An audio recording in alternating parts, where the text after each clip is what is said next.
My child, stop scrolling. I, the Lord your God, am stepping into your timeline right now to tell you something that changes everything. Your time has come. Not next year. Not when you feel ready. Now, this is not just another message. This is a turning point, a holy announcement from the throne room of heaven directly to the depths of your spirit. Stay with me, from the first word to the final breath. Do not click away. Do not treat this casually. What I am about to reveal carries the weight of your destiny. This message is soaked in breakthrough, and if you will lean in, truly lean in, you will not leave the same. I've been waiting for this moment. So have you. Don't miss what I hid inside these next few minutes. It's everything you've been praying for, and more. My beloved child, lean in close, closer than your fear, closer than your uncertainty, closer than the whispers that have tried to steal your stillness. Let every other voice fade now. Let the noise of yesterday's disappointments quiet down and make room for the sound of my voice as it wraps around your spirit like a mantle.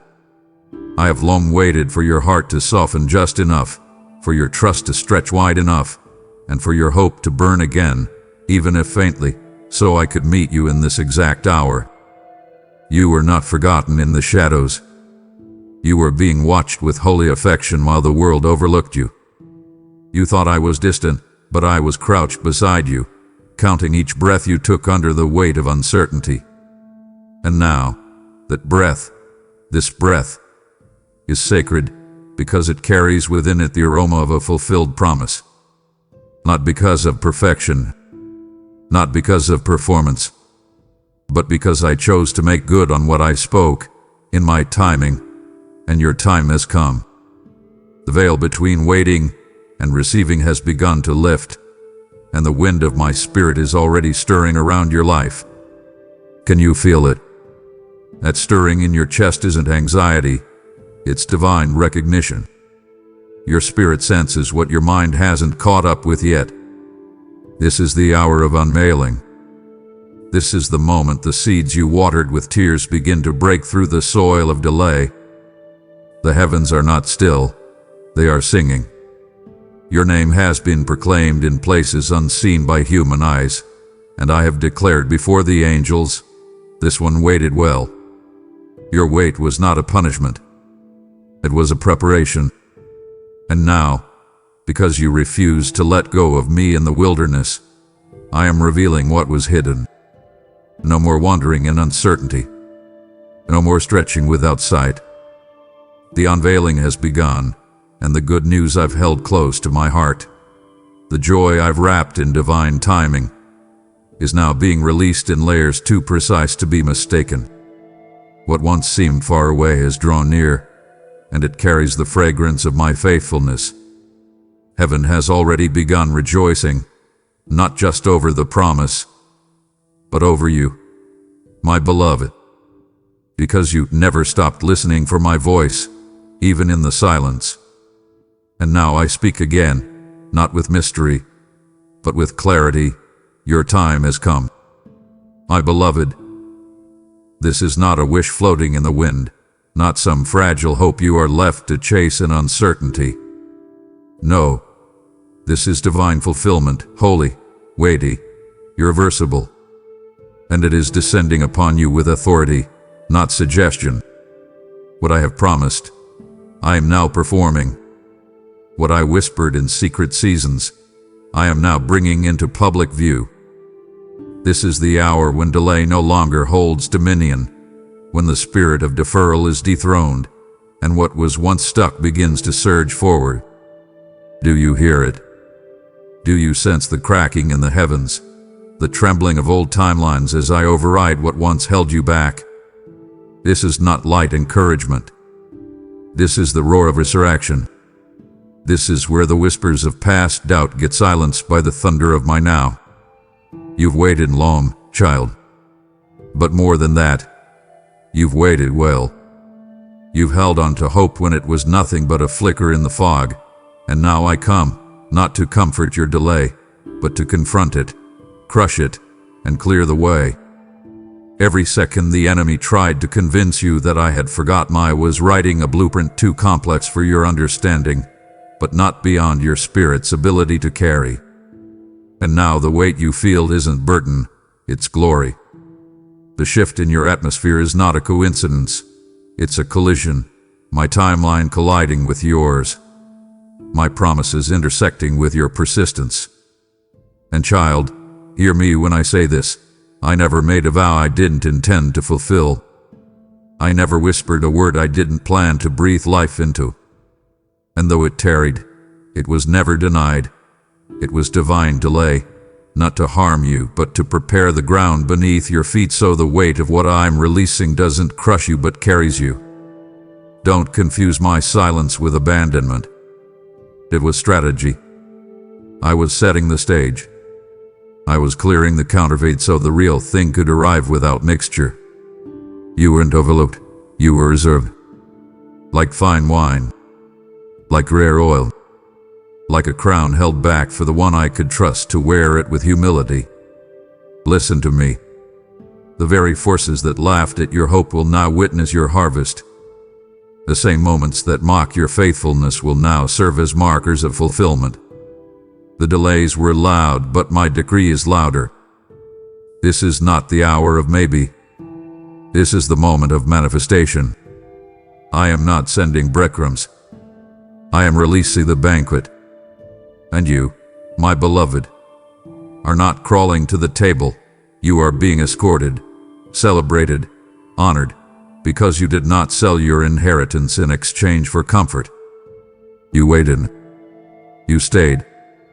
You wrestled with angels in the dark, and now heaven breaks its silence in the light. I am releasing sudden alignments, the kind that make heads turn and mouths fall open, the kind of divine movement that exposes the favor I've had stored for you all along. And it won't look like what you've seen before. It won't follow a predictable pattern. It will defy logic, timing, hierarchy, and natural law. Because this is not karma. This is not consequence. This is covenant. And so, my child, breathe this in, not like fragile hope, but like fire to your bones. Because this moment is your reckoning with every delay that dared to challenge my character. I never changed my mind. I never canceled your future. What I delayed, I am now delivering. Not just as fulfillment, but as vindication. You didn't just survive. You passed. You endured the proving ground. And now the promise has arrived, not limping, but leaping into your life. Let the doubters fall silent.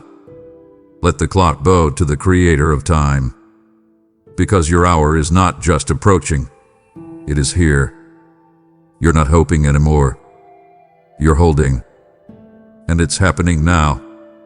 Before the foundations of the world, I etched your name into the scrolls of eternity, not with ink, but with fire. And every moment you have lived, every breath you have taken, has echoed within the chambers of heaven. My angels have whispered your name like a sacred song, and the sound has never ceased. Even in your darkest nights, even when you question your worth, even when you were convinced your life had lost its significance, your name never stopped ringing in heaven's ears. Do you understand how sacred you are to me? While the world passed you by, while people overlooked you, while the mirror reflected weariness instead of worth, I was captivated. My gaze never left you. Your name never left my lips. And now, the whispers that have echoed for so long have become a roar in the spirit. What was spoken in reverence is now moving in power. What was prophesied in silence is now being fulfilled in sequence. Your name is no longer just being spoken, it is being sent. Sent ahead. Sent into rooms. Sent into realms. Sent into miracles already unfolding. You must understand. Heaven does not whisper lightly. When your name was released from angelic times, it wasn't noise. It was a summons. And now that sound has triggered a series of divine movements. People are being stirred to remember you. Favor is being reawakened. Dormant doors are beginning to creak open. And what once ignored you will now invite you. Not because you changed it to fit their expectations, but because I've changed the environment to fit my vision. You were never meant to shrink to earn access. I was preparing access to rise up to meet your calling. And now, beloved, every step you take is being echoed in the Spirit. The things you thought were missed opportunities are actually moments of redirection. You were not left behind. You were held back until the stage was set, until the oil was right, until the audience was ready. Now, the movement begins. Not because man opened a door, but because I did. And when I open it, no man can shut it. Do not underestimate what is happening around you. It may not look dramatic, but it is divine. This movement is not about chaos, it's about convergence. Every whisper has layered your destiny with intention.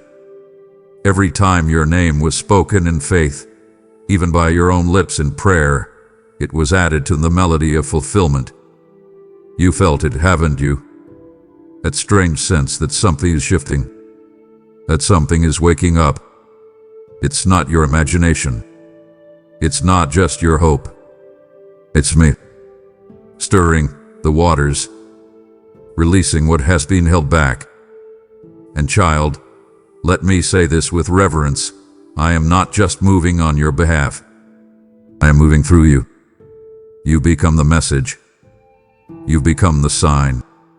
Your very life is now a testimony in motion, and those who whispered lies about you will now witness the truth I've been building all along. Not in secrecy, but in sacred timing. This is more than movement. It's a miracle wrapped in momentum. The whispers have become wind. The wind has become waves.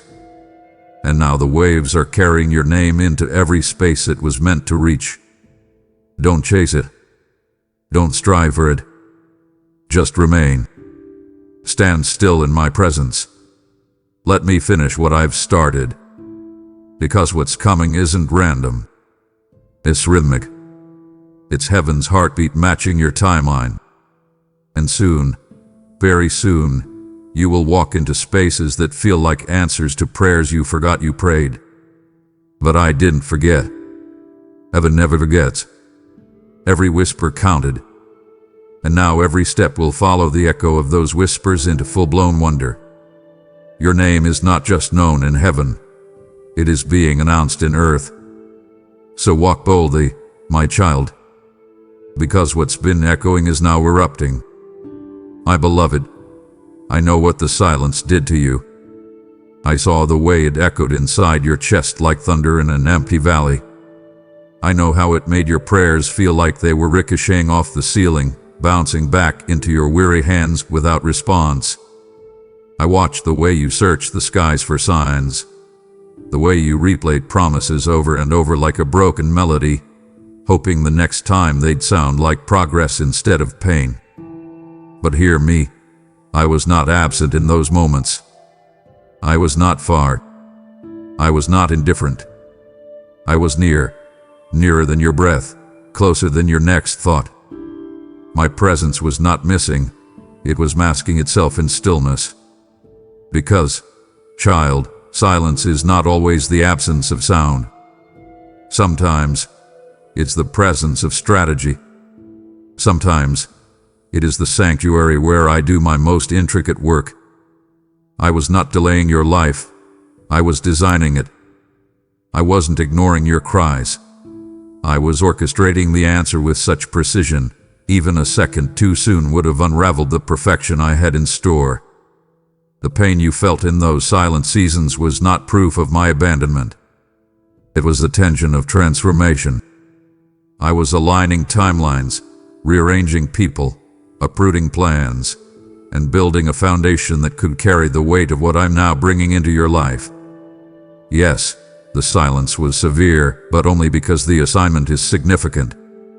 I had to still every other voice so you would know the sound of mine when I finally broke through. And that's what I'm doing now. I'm speaking, not softly, but with force. Not through riddles, but with clarity. My silence did not mean I was uninterested. It meant I was intervening in places you couldn't see. The heavens were not quiet because they were passive. They were focused. And the moment you thought I had moved on to bless others, I was already behind the curtain, aligning your miracle, fashioning your breakthrough like a tailor, measuring every thread of glory to fit your exact story. You see, what I was preparing for you wasn't just a blessing. It was a blueprint. And I needed your faith to stretch beyond what your ears could hear. That's why it felt so lonely. That's why you questioned whether you were even still on the path. But let me reveal the secret. You weren't lost. You were led. Every moment of silence was me clearing the stage. Every unanswered question was a holy placeholder for what I would soon reveal. Even your confusion, even your frustration, I collected it all. I bottled every tear, treasured every sigh, weighed every silent sacrifice in the scales of eternity. Because what I am giving you now isn't consolation, it's culmination.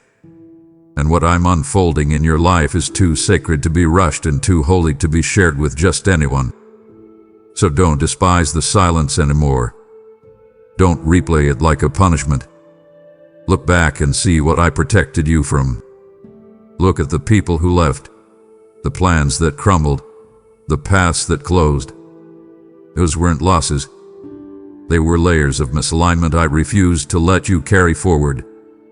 Because what I've aligned for you now, the provision, the partnership, the platform, it carries weight, eternal weight. And only a soul forged in silence could carry this kind of glory without cracking. You thought the silence was breaking you, but it was actually building you.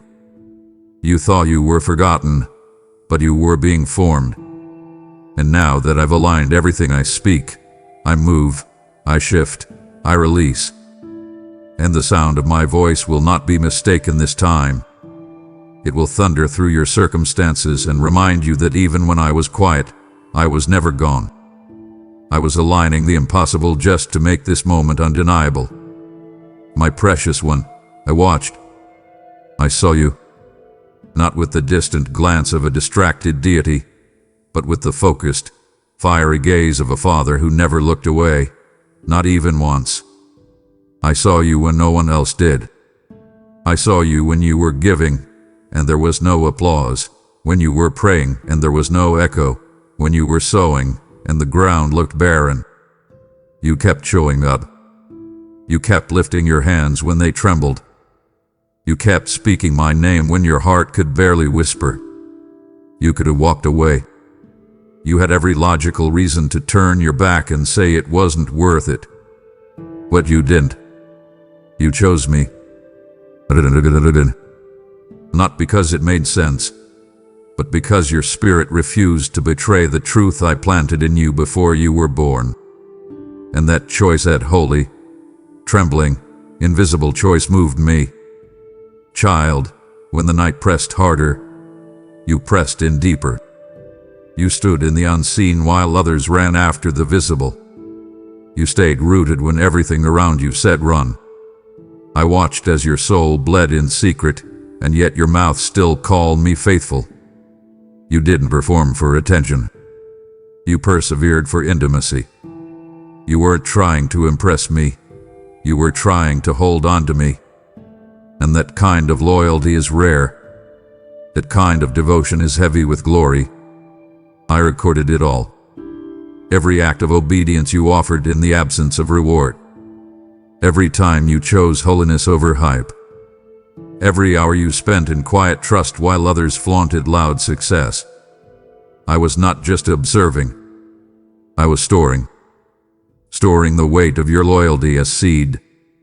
And now I rained down harvest with thunderous joy. Because, child, hear me, your faith was not wasted.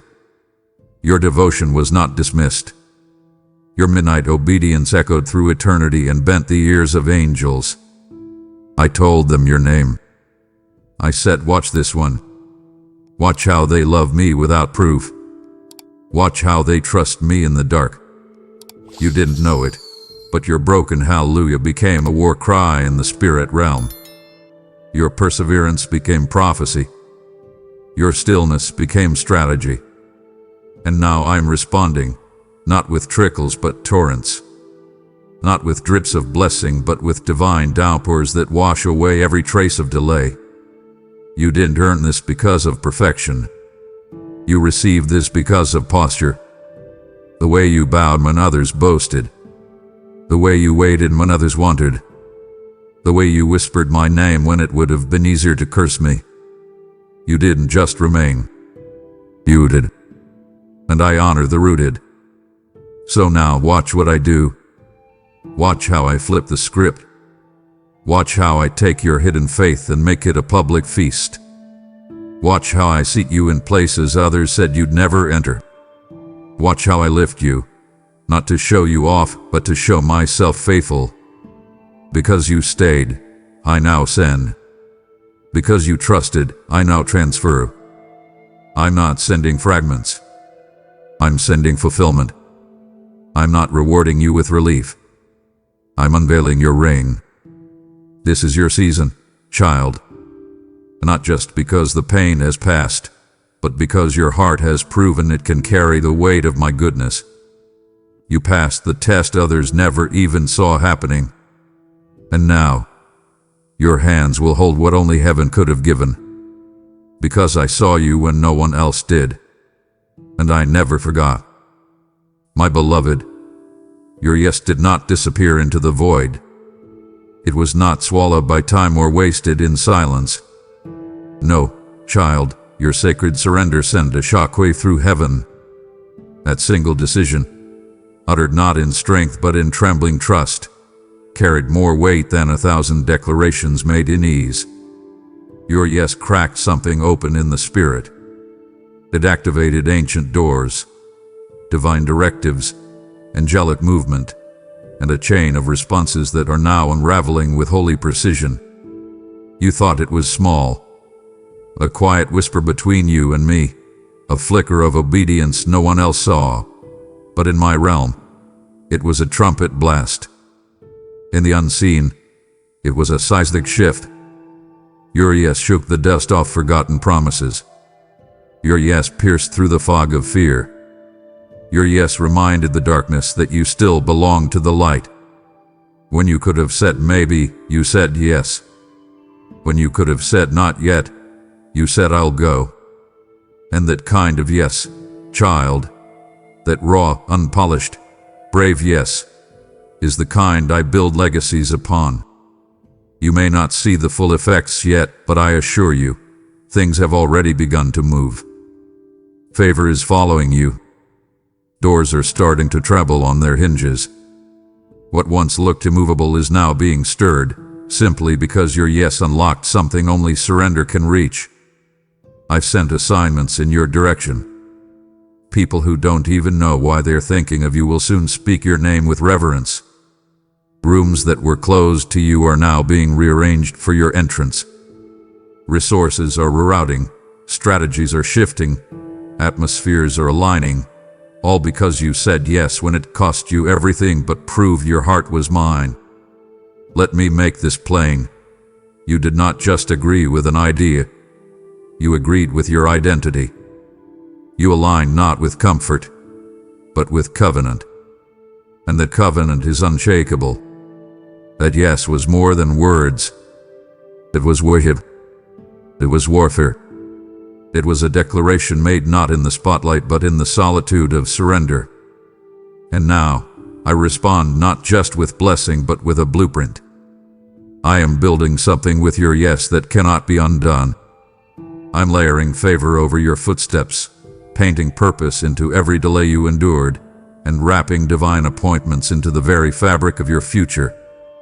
I am not simply rewarding your obedience. I'm building upon it. I'm expanding your reach, increasing your influence, elevating your authority, Not for applause, but for impact. Not for display, but for destiny. So don't second guess what you triggered, and don't retreat from what's unfolding. Your yes was not a moment. It was a movement. And now the kingdom responds in kind. Don't be surprised when the pace picks up. Don't be alarmed when what once took years begins to happen in days. That's not coincidence. That's consequence, divine, deliberate consequence of a soul that said, "Yes, Lord," and meant it. You are not walking into favor accidentally. You're stepping into what your surrender initiated. And I, the author, the architect, the Almighty, I am honoring that yes in ways that eyes have not seen, ears have not heard, and minds have not imagined. You didn't just obey. You opened something. And now the opening cannot be closed. Oh, how I wish you could see what I spared you from. The things you thought I was denying you. The doors you thought I was closing to hurt you. They were never rejections, child. They were redirections. They were mercies in disguise. I watched as your heart broke over opportunities that vanished, relationships that crumbled, dreams that delayed. I heard your cries, your aching questions. Why not me?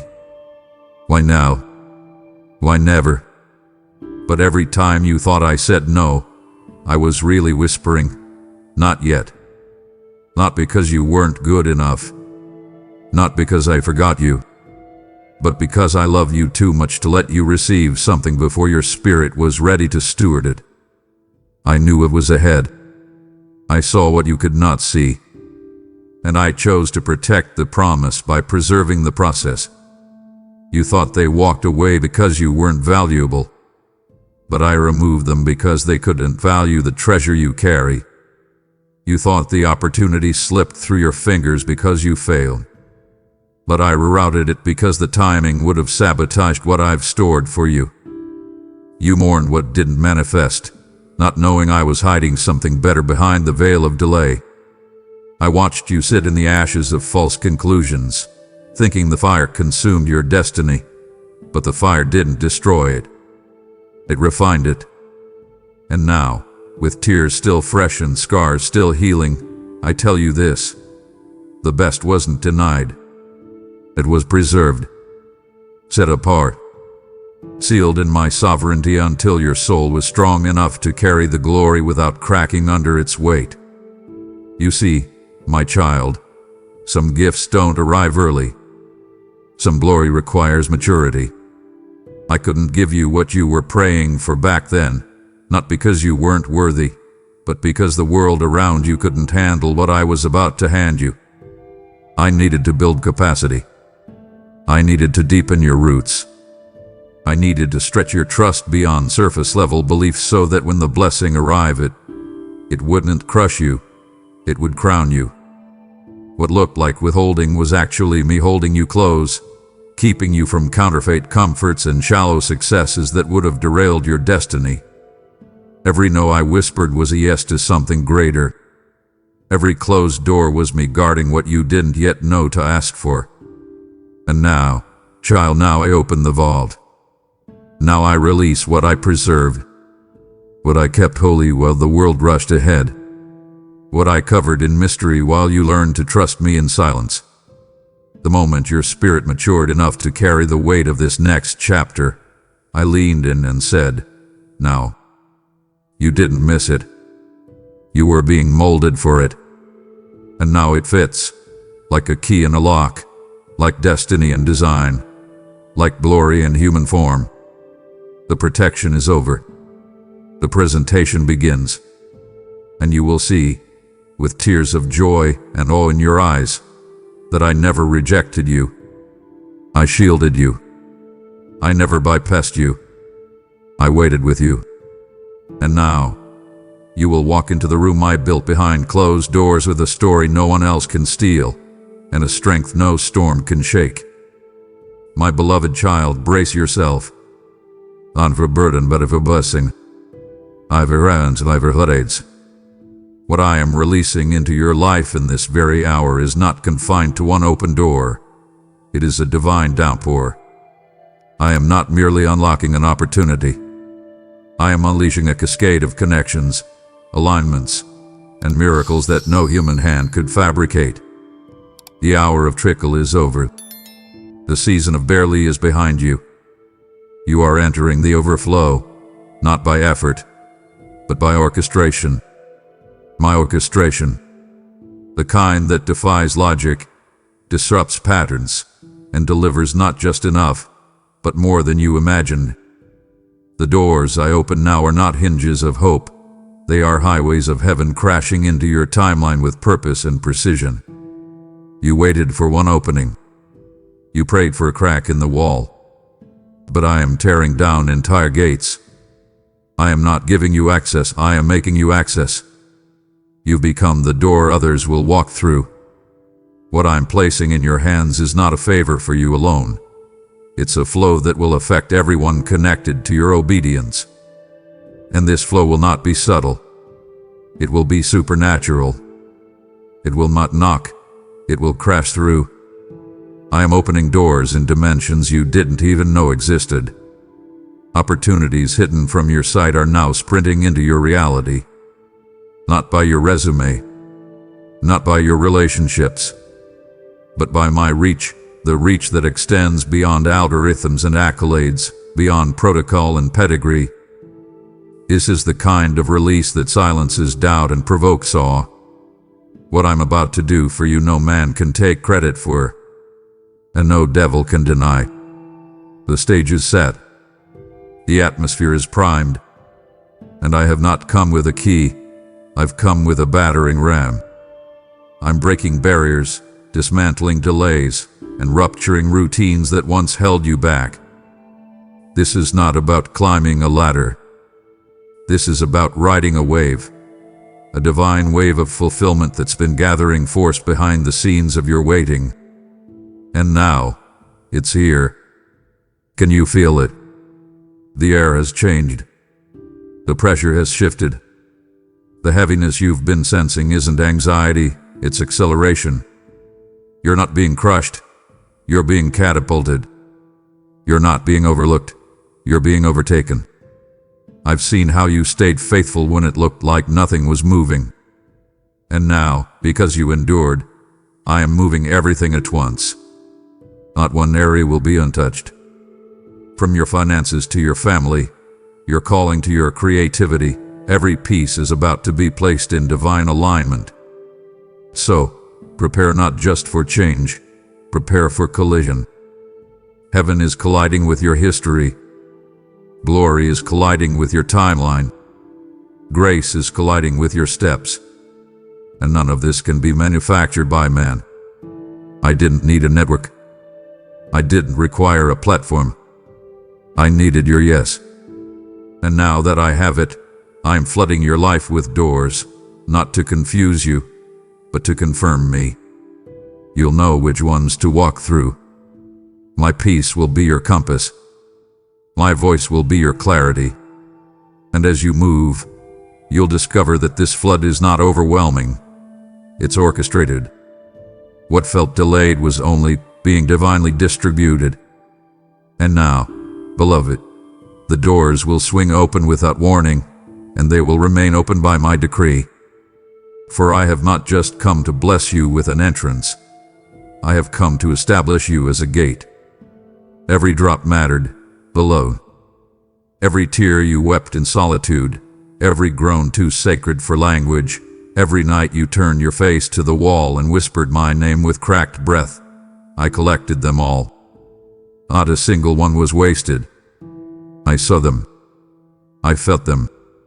I stored them in my holy vault, each one a seed soaked in sincerity, each one a petition soaked in pain.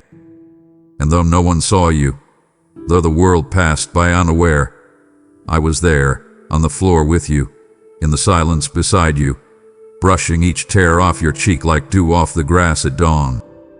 You thought they were evidence of weakness, but in heaven's economy, tears are currency. And yours bought a harvest unlike anything you could have imagined. The soil that looked barren is now breaking. The ground that felt dead is now growing with glory, because every tear that hit the earth was watering something invisible, something intentional, something immortal. While you thought you were losing, I was planting. While you mourned what didn't grow, I was multiplying what would. You wept over what withered, but I was fertilizing what would flourish. And now the time has come for breakthrough. This harvest will not be mild. It will be magnificent. It will not trickle. It will triumph. The places you once grieved will soon be the ground where you dance. The same earth that absorbed your agony will now erupt with abundance. You must understand, I did not overlook your pain. I oversaw its purpose. I turned your tears into testimony. I transformed your sorrow into soil. And now, what is bursting forth is not just beauty, it is vindication. You will reap in joy because you sowed in silence. You will laugh in the fields where you once wept in fear. And people who never saw your suffering will soon witness your sudden bloom. They'll ask, where did this come from? And you will know. You'll remember. You will recognize the shape of the miracle because it fits the contour of your cries. This isn't random growth. This is restoration. This isn't wild success. This is watered sacrifice made manifest. So hold your head up now, tear-soaked warrior. Lift your eyes, not just to the hills but to the harvest. Because it is here, not coming, not on its way, it is here. The very air around you is heavy with breakthrough. You can almost smell it, the fragrance of fulfillment, the scent of something sacred springing forth. This is the chapter where the weeper becomes the reaper. This is the moment when heaven gives back, not in part, but in power. And your tears, the ones that fell in secret, will now shine like diamonds in the daylight of my promise. They were not just wept, they were invested, and the return is rushing in like a river. My beloved child, let me say this clearly and without condition. I am not honoring performance, I am honoring perseverance. What gives this moment its magnitude is not that you achieved some earthly mark, but that you never lost your identity in the in-between. You held on to who you were, not perfectly, but persistently. While others adapted to survive, you remained anchored in who I declared you to be. You didn't sell out when silence stretched. You didn't shrink when storms howled. You didn't dissolve when the fire intensified. You remained. And because of that, because of the posture you carried through pain, this moment now carries power. Not the fleeting kind that impresses man, but the eternal kind that moves angels. The weight of this season is not punishment. It is a reward for who you became when the world forgot your name, but heaven remembered your faith. When the pressure mounted, you didn't morph to please the masses. You didn't let public confusion rewrite private conviction. You didn't settle for survival when I called you to sanctification. You were squeezed, oh, how you were squeezed, but what poured out of you was worship. Even when tears drenched your pillow and prayers fell from dry lips, you whispered my name not out of habit, but out of hunger. You could have collapsed into convenience. You could have rewritten your calling to match the culture. But instead, you remained mine. You didn't fake strength, you offered surrender. You didn't hide your wounds, you held them up to me like offerings, like incense, burning from a broken altar. And now, child, that offering has reached my throne. I have inhaled your honesty and exhaled my favor. Understand this. The crushing wasn't designed to cancel you. It was sent to consecrate you. The world says pressure reveals your limits. But I say pressure reveals your legacy. And what you endured in secret will now release significance in public. The weight I'm placing on this moment isn't to crush you again. It's to confirm you. You are not walking into favor because you earned it, but because you endured for it. You didn't just believe in me.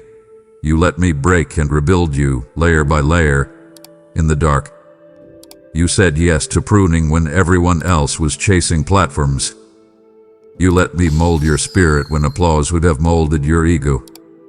That is why this moment is holy, because you were hidden long enough to be made whole. So now, as the spotlight begins to shift in your direction, don't lose the rhythm of your roots. Remember that what makes this moment weighty is not who sees you, but who you've become when no one was looking. I've trusted you with crushing because I can now trust you with carrying. Carrying glory. Carrying others. Carrying my name with the gentleness of one who hath been forged in fire. You didn't rush your release. You didn't skip your process. You remained. And now I declare this moment heavy with divine inheritance. You're not stepping into a highlight. You're stepping into holy history. Because who you remained in the crushing is the reason you're ready for the crown. I never asked you to be flawless, child. I asked you to be faithful. And you were. Not because you got everything right, but because you refused to walk away even when everything felt wrong. You kept showing up, weary, wounded, worn, but you showed up. You dragged your hope across dry ground. You limped into the prayer room when others danced. You lifted your eyes even when all they saw was fog. And that matters to me. I don't measure with man's metrics. I don't weigh your worth by your wins. I look at the moments no one applauded, when you believed despite the breakdown, trusted despite the trauma, stayed despite the silence. You thought you had to get it all right. But what moved me was that you didn't give up when everything went wrong. Others may not see it, but I do.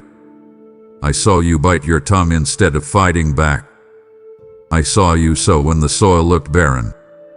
I saw you walk away from opportunities that would have boosted your image but bankrupted your soul. I saw the conversations you could have weaponized, but instead surrendered.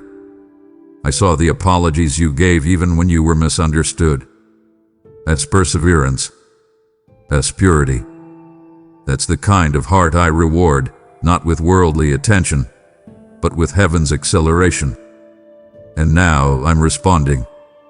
Not to your polished moments, not to your picture-perfect posts, but to your private endurance. The kind of spiritual stamina that doesn't make headlines, but makes history. You didn't climb ladders, you carried crosses. You didn't chase applause, you chased alignment. And that choice, that grit wrapped in grace, has brought you to this threshold. What I'm releasing now isn't earned by your perfection, but unlocked by your perseverance. You stayed when walking away would have been easier. You gave when there was no guarantee of return. And now, the return is rushing toward you, not like a paycheck, but like a promise kept. I am not repaying you like a boss compensates a worker.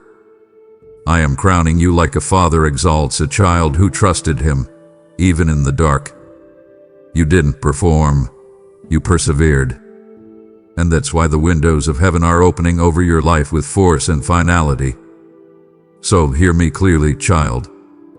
You are not stepping into favor because you mastered the formula. You are walking into this season because you held on to me through the flood. I've watched you wobble, cry, scream, question, and still walk. Still kneel. Still say, yes, Lord, even when you didn't understand. That's what I honor. That's what I bless. I'm not building platforms for the perfect. I'm building legacies on the lives of those who did let go. You didn't quit, and I didn't forget. So open your arms wide.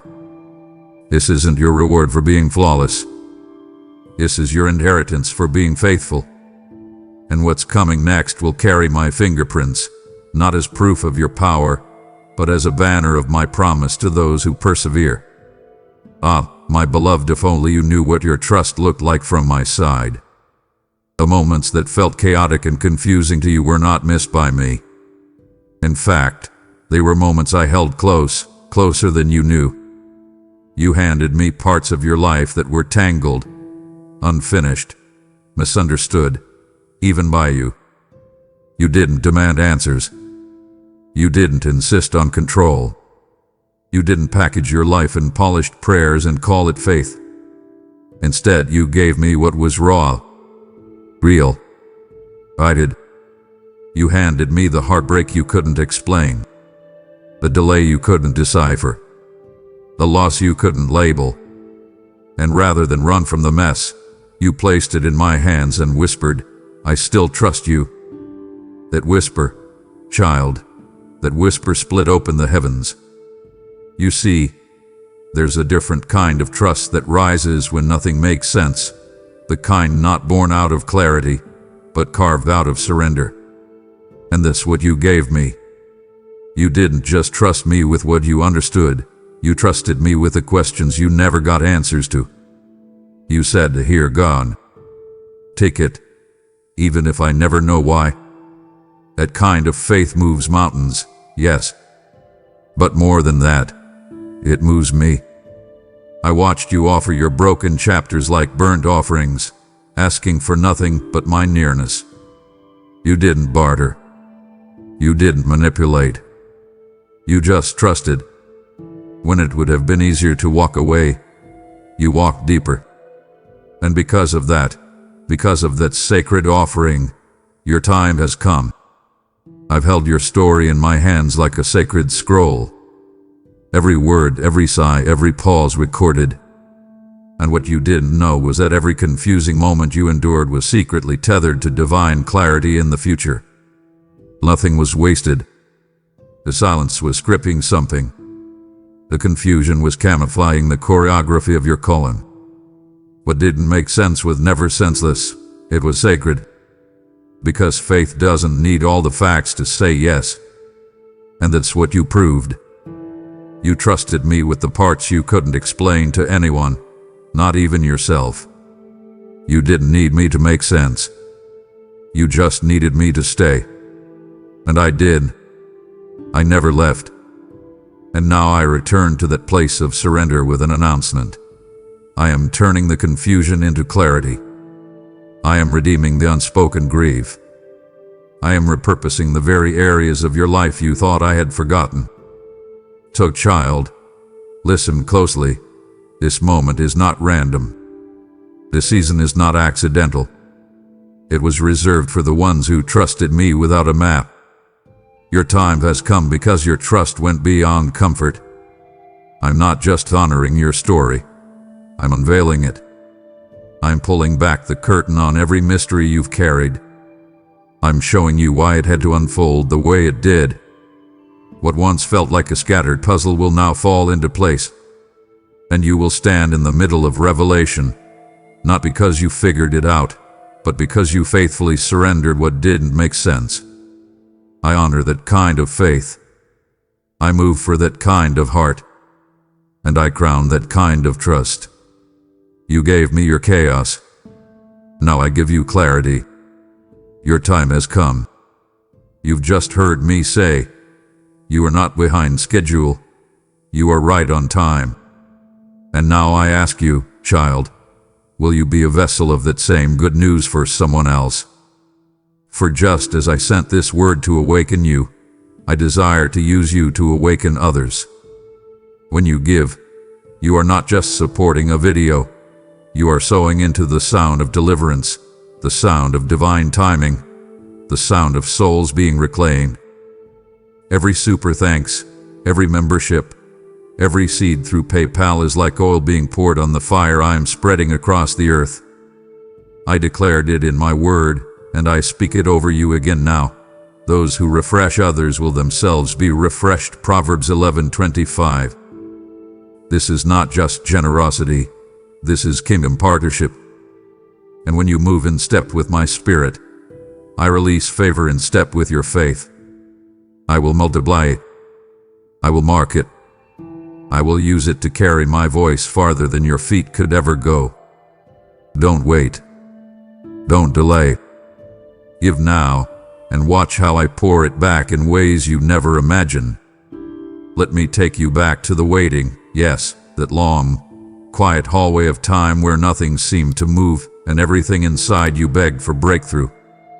Do you remember? I do. Every minute of it. Every ache you swallowed.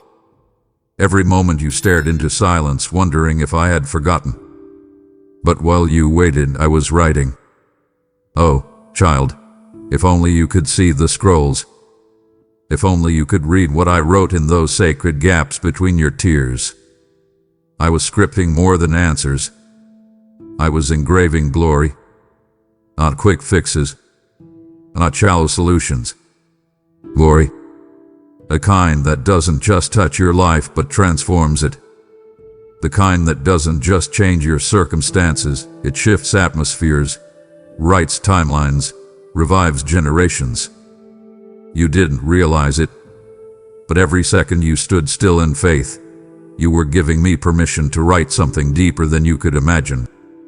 And I took my time, not to torment you, but to tailor it perfectly to you. I didn't rush the plot. I didn't skip the struggle. Because glory needs a gap.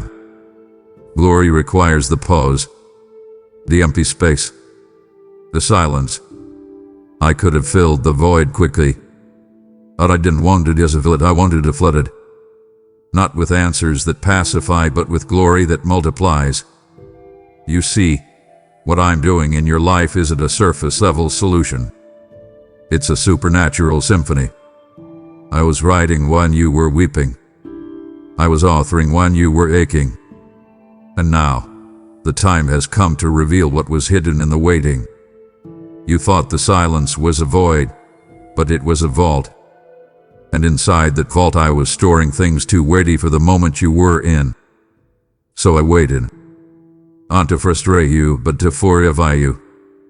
Because glory has weight, and you had to grow strong enough to carry it. And now you are. You're not the same person who started this weight. You're deeper, rooted, refined. And now, as I begin to unveil what I've written, you'll see that I wasn't stalling, I was scripting. I wasn't ignoring you. I was intricately involving myself in every detail you couldn't see. And what you'll discover, child, is that my glory does not arrive quietly. It announces itself. It breaks barriers. It demands attention. Not for vanity, but for validation. Because when you walk into what I've written, no one will be able to say you did it alone. The fingerprints will be too divine. The timing too perfect. The result too supernatural. To get ready. What I wrote in the dark will now shine in the light. The glory that has been growing in the gaps is about to take center stage in your story. You waited, and I wrote. You trusted, and I transformed. And now, my glory comes rushing in, not to make sense of your weight, but to make beauty out of it.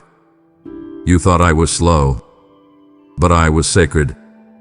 I was writing not just what you wanted, but what you never knew you needed. And now, child, the pages turn. The light breaks. The scene shifts.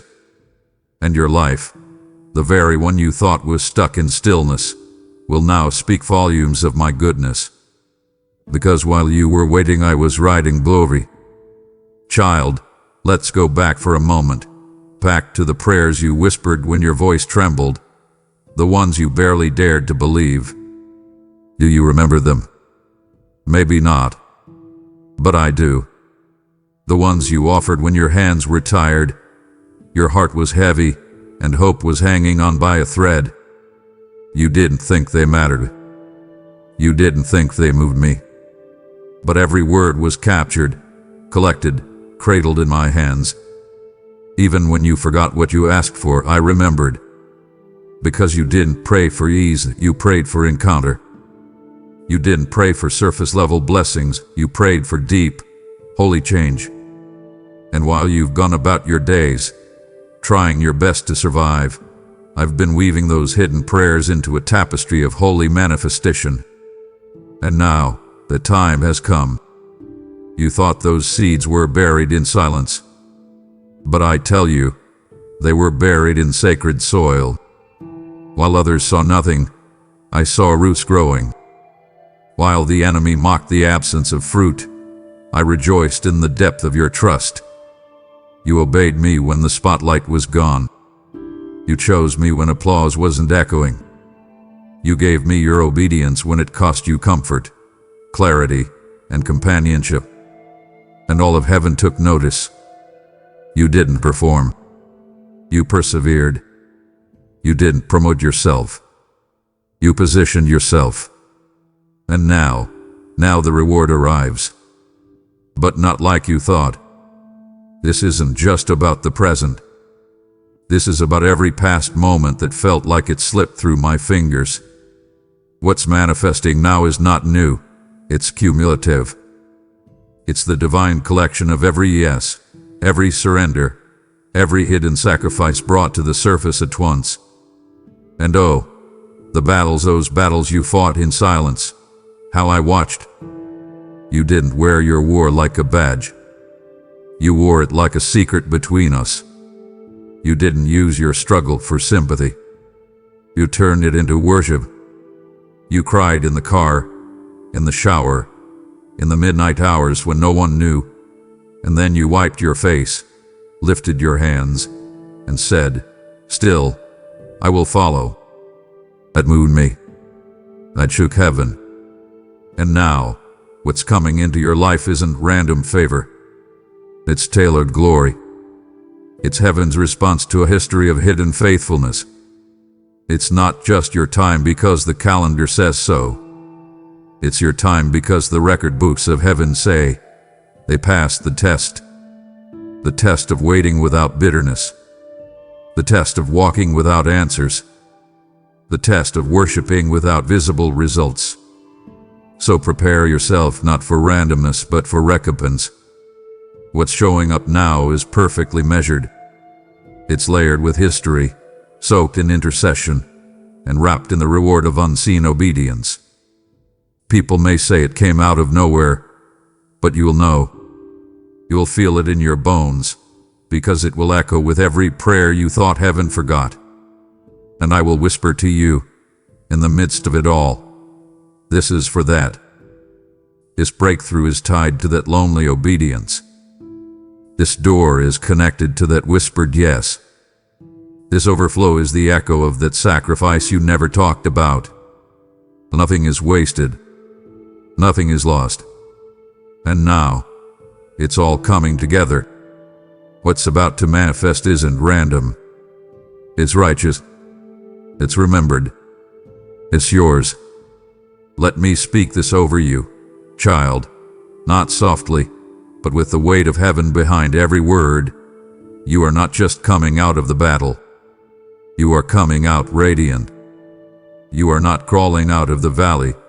You are rising with beauty on your face and fire in your eyes.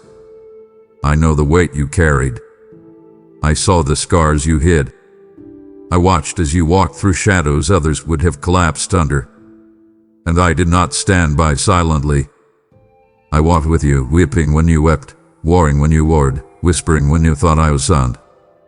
And now I clothe you in beauty. Not just as restoration, but as revelation, so that the world will know. You were with me the whole time. This beauty I'm releasing isn't shallow. It's not cosmetic. It's not surface level success that fades in the light. This beauty is born from ashes. It's thorny grown and grief. It's radiance that reflects resilience.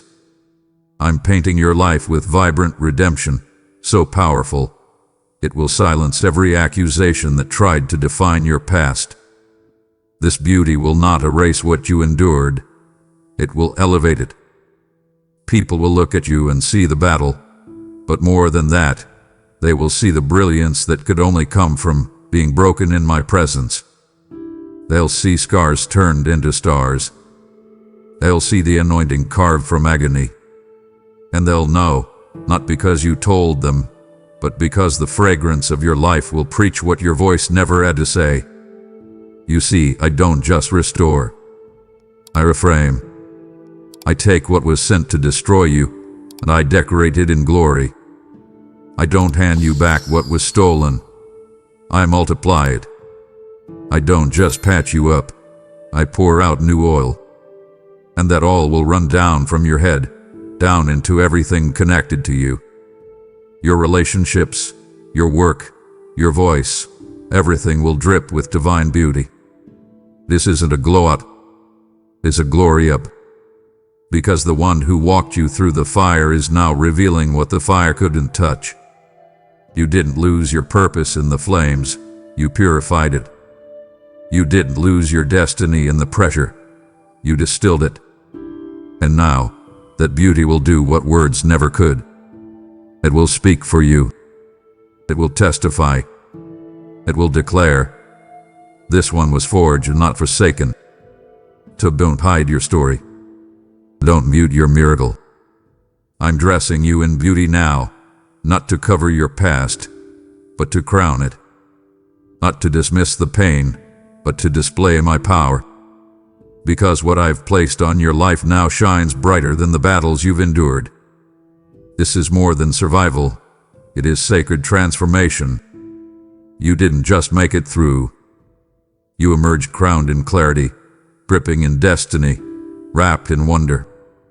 And the beauty now resting on your life will echo into eternity, louder than every breakdown, every betrayal, every battle. You are not just my child. You are my canvas. And I am painting beauty where others only saw brokenness. Watch what I do next, and let the beauty speak. My beloved child, there was a time I saw the silence flatten you like a shadow. There was a season when your voice felt swallowed by stillness, when your dreams seemed suspended in weight, when your heart longed for a word, any word, that would stir the air around you. In those moments, you wondered if silence had become your sentence. You questioned, did I see? Did I remember? Did I care? And yes, I saw. I remembered. I cared. More than that, I sanctified every silent moment. I polished it, refined it like fine silver, because in my economy, what silence conceals, I will reveal. I did more than permit your silence. I made a spectacle of it. I turned your silence into a stage to show the world that what was hidden will be heralded, that quiet waiting yields loud testimony. Your silence was no setback, it was my setup. Because this is the moment, the very moment, when what was suppressed will be spoken. What was subdued will be displayed. I am about to turn your quiet into conquer, your weight into worship, your hiddenness into honor. For I do not merely lift those who shout, I exalt those who stand steady when the storm threatens to swallow their song. You did not respond in rage or retreat. You stayed. You stayed in hope when hope seemed low. You stayed in my presence when presence felt absent. And now, the heavens are bending toward your rise. Angels have leaned in. Powers have frowned at your faithfulness. But now those very powers will bear witness to your breaking forth. The atmosphere cannot hold back what my hands have written. The corners of demonic contracts that thought they bound you are about to crumble because your rise is not of your might, but my move. You see, this is more than a comeback. This is a crown from the chaos. More than vindication, it is visible victory. Every person who whispered too late, every voice that said you'll be forgotten, every moment someone saw your silence as absence, they will see presence rising. And through your rise, I will make a grand statement. Not with earthly speeches or hollow praise, but in public purpose, in divine positioning, in appointments that are irrevocable. I will cause doors to open in perfect timing. I will cause your name to echo with authority, not arrogance. Your life will become a better, not of what you lost in the quiet, but of what I gained in your faith. To prepare for spectacle, not spectacle for spectacle's sake, but spectacle of my glory through your growth. Wear your rise with humility, but walk into it with confidence.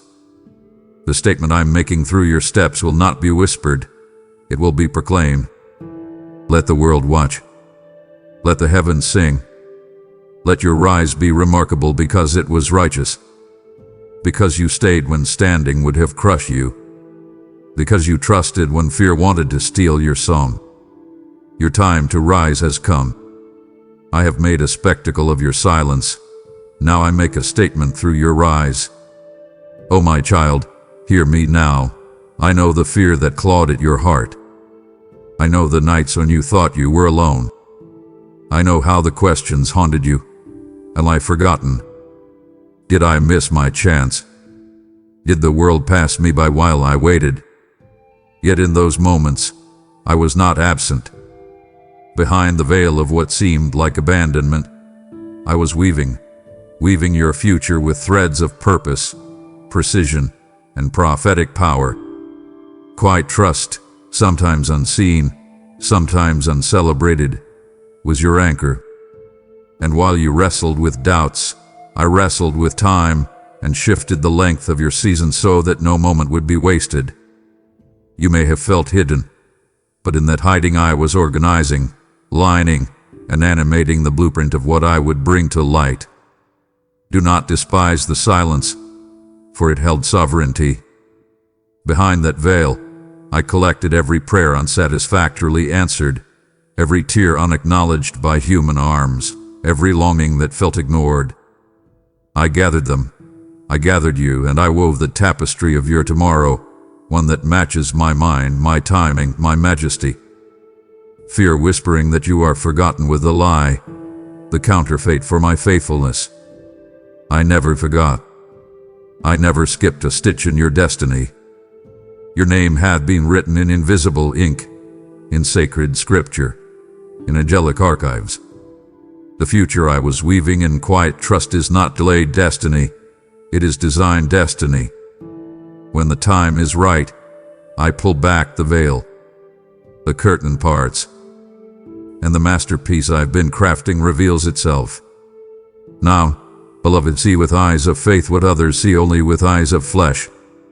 Let your doubts fall like dead leaves at my feet, because what I have woven cannot be undone. The future I embroidered in secret. In times no hand reached back, in seasons no promise seemed probable. That future is rising, and it will look like hope in human form. It will smell like redemption. It will sound like praise. Doors will begin to open. The people who dismissed you will discover you. Opportunities once withheld will be handed. The vacant places in your life will fill with my voice, my favor, my face. And all the while, you will walk in the fullness that was built while the world slept. So hold your head high now, not with arrogance, but with quiet confidence born of truth. And know that you were never forgotten. Your past may have felt like erasure, but my memory of you is eternal. You are sown into something holy. You are woven into something wonderful. Every thread of your history has participated in the design. Every moment of trust, though trembling, though unseen, was necessary. Your future isn't found, it's appearing. And I, your God, who does not sleep nor slumber, unveil it now because your time has come. You've asked me why it took so long. You stood on the edge of breakthrough, time and time again, only to watch it fade into mystery. I've heard your cries, not just the ones you prayed aloud, but the ones you buried in silence. You looked around and saw others running ahead, flourishing in places you were promised. And I know what you thought. Did I miss something? Did I do something wrong? Did I fall behind? But hear me, child, the delay was not a denial. It was a divine design. Not to hold you back, but to build you up in ways no one else could see. I needed to take you into hidden dimensions, deeper wells, places beyond the reach of applause and affirmation. I needed to take you into the secret places, not to punish you, but to prepare you for the kind of purpose that doesn't crumble under pressure. I needed to strengthen what the spotlight cannot support. I needed to fortify your spirit in silence so your voice wouldn't crack when it carried weight. I allowed the pause so you could meet me in the process, where real power is forged, not borrowed. While others were being seen, you were being sculpted. You were not delayed, you were developed. In patience, in purity, in perseverance. I was building muscles in your faith that only resistance could produce. I was stretching your capacity to carry not just success but substance. Because what I have assigned to your life cannot be sustained by shallow roots. And while it felt like I was withholding, I was actually instilling character, conviction, and courage. These were not empty years. They were sacred ones. You see, the delay was the doorway into deeper dimensions. Places where I could speak to you without interference, where your discernment could sharpen, where your dependence could deepen. I didn't just want your gifts to grow. I wanted your spirit to expand. And that expansion took time, not the kind you measure by clocks, but the kind I measure by capacity. You couldn't carry what I was preparing back then. It would have crushed you. The blessing you longed for would have come with a burden you weren't yet built to bear. So I waited. I watched. I walked with you through every layer of development. I protected you by perfecting you, and now that the foundation is set, I build. So lift your head, child. Look back and see the brilliance in the delay. What you thought was time wasted was time woven into strength, into wisdom, into maturity. And now, when I open the next door, you won't just walk through it, you'll own it. You'll thrive in it. Because I've developed you in places no one else could touch. You are ready.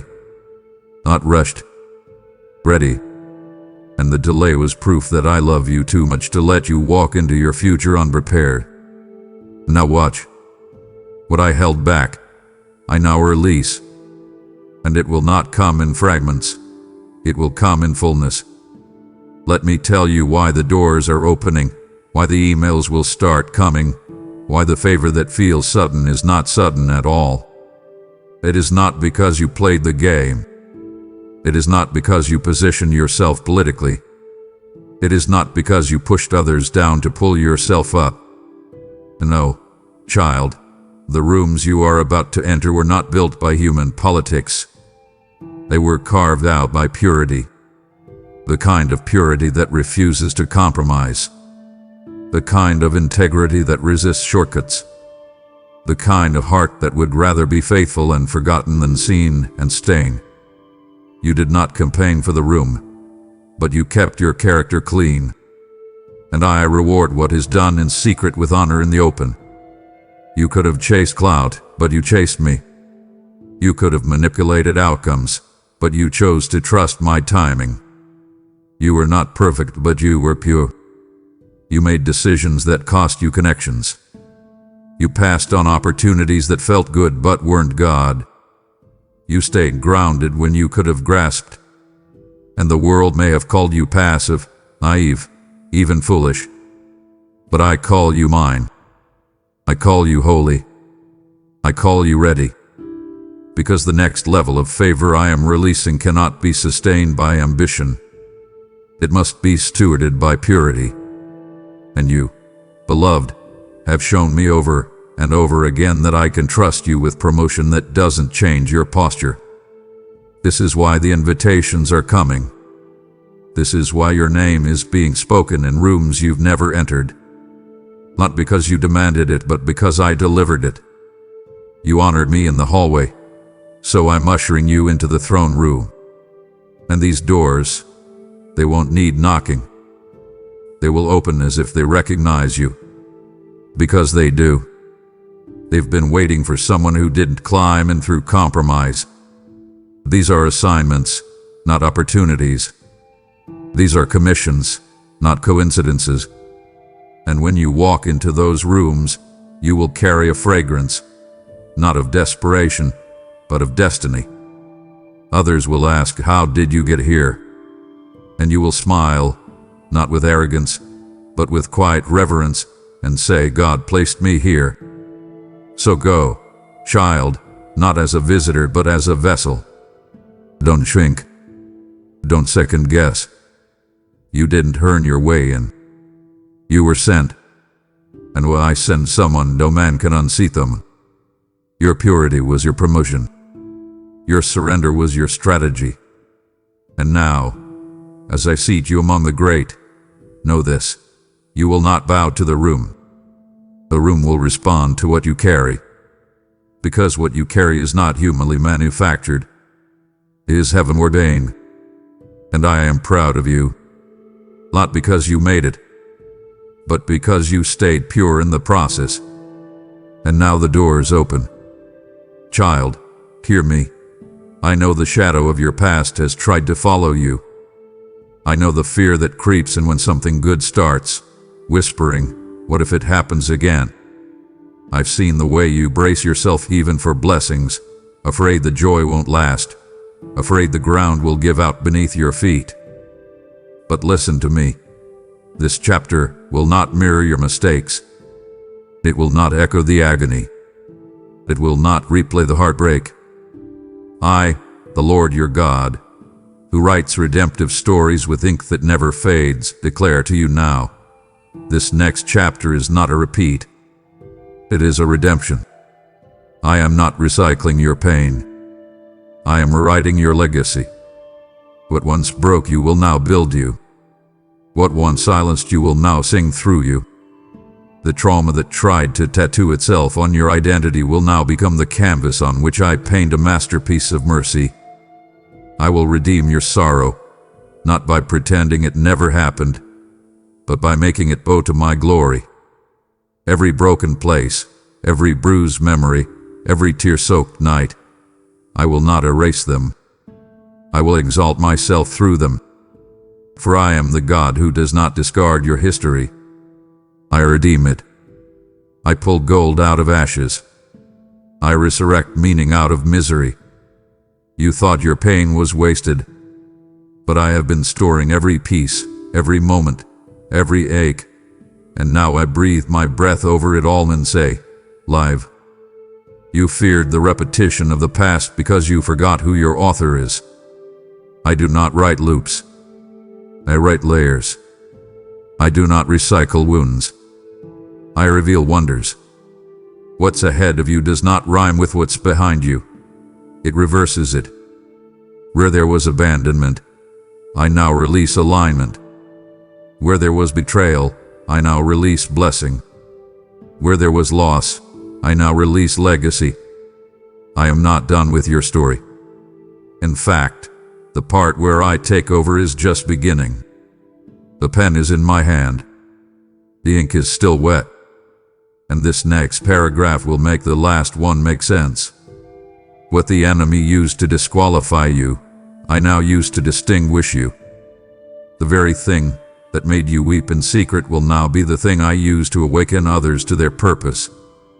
So walk boldly into this chapter. Don't flinch. Don't hold back. Don't let the past dictate your posture.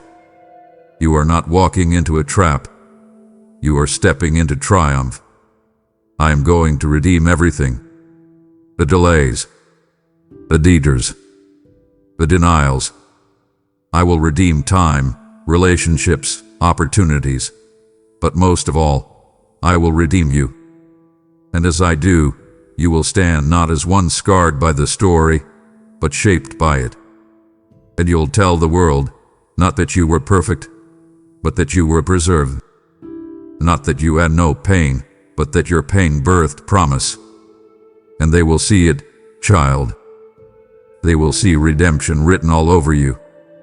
Because this time, this chapter, is not a repeat. It is resurrection. My child, survival had been your song for too long. I've watched you walk with shoulders hunched under invisible weights. I've seen you count pennies, not just in finances, but in energy, in joy, in trust. You've rationed hope like it's a scarce resource. You've prayed prayers of preservation.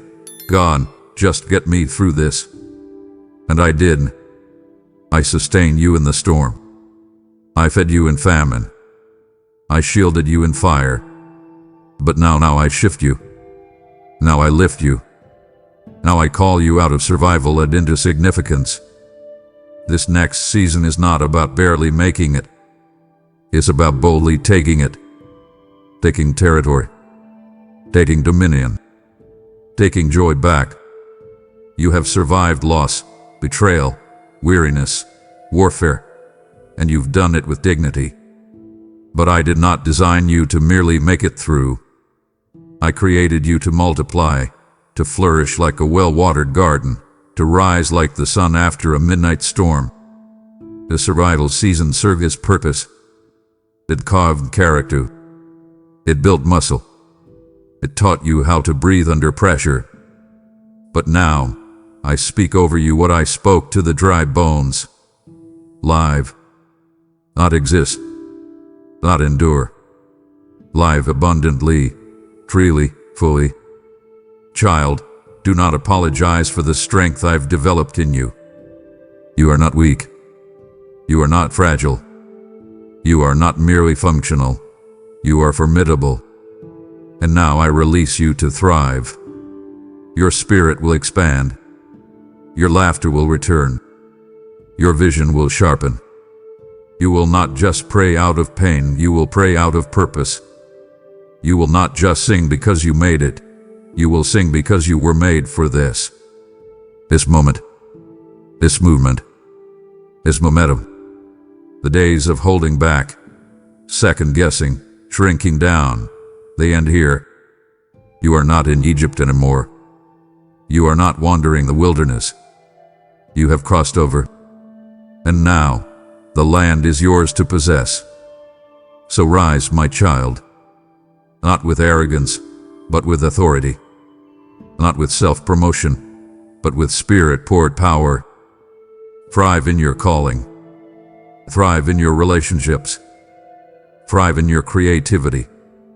Thrive in your worship. This is the season where I shift your internal settings from survival mode to supernatural overflow. And it will show. People will look at you and say, "What changed?" And you will say, "I stopped surviving. I started thriving."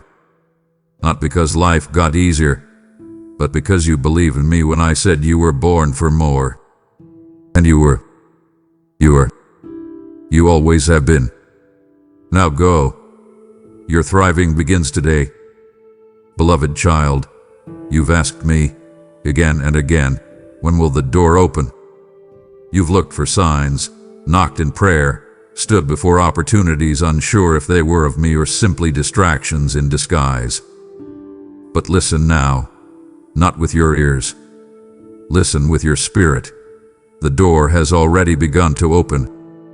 But even more important than the door, I have been opening you.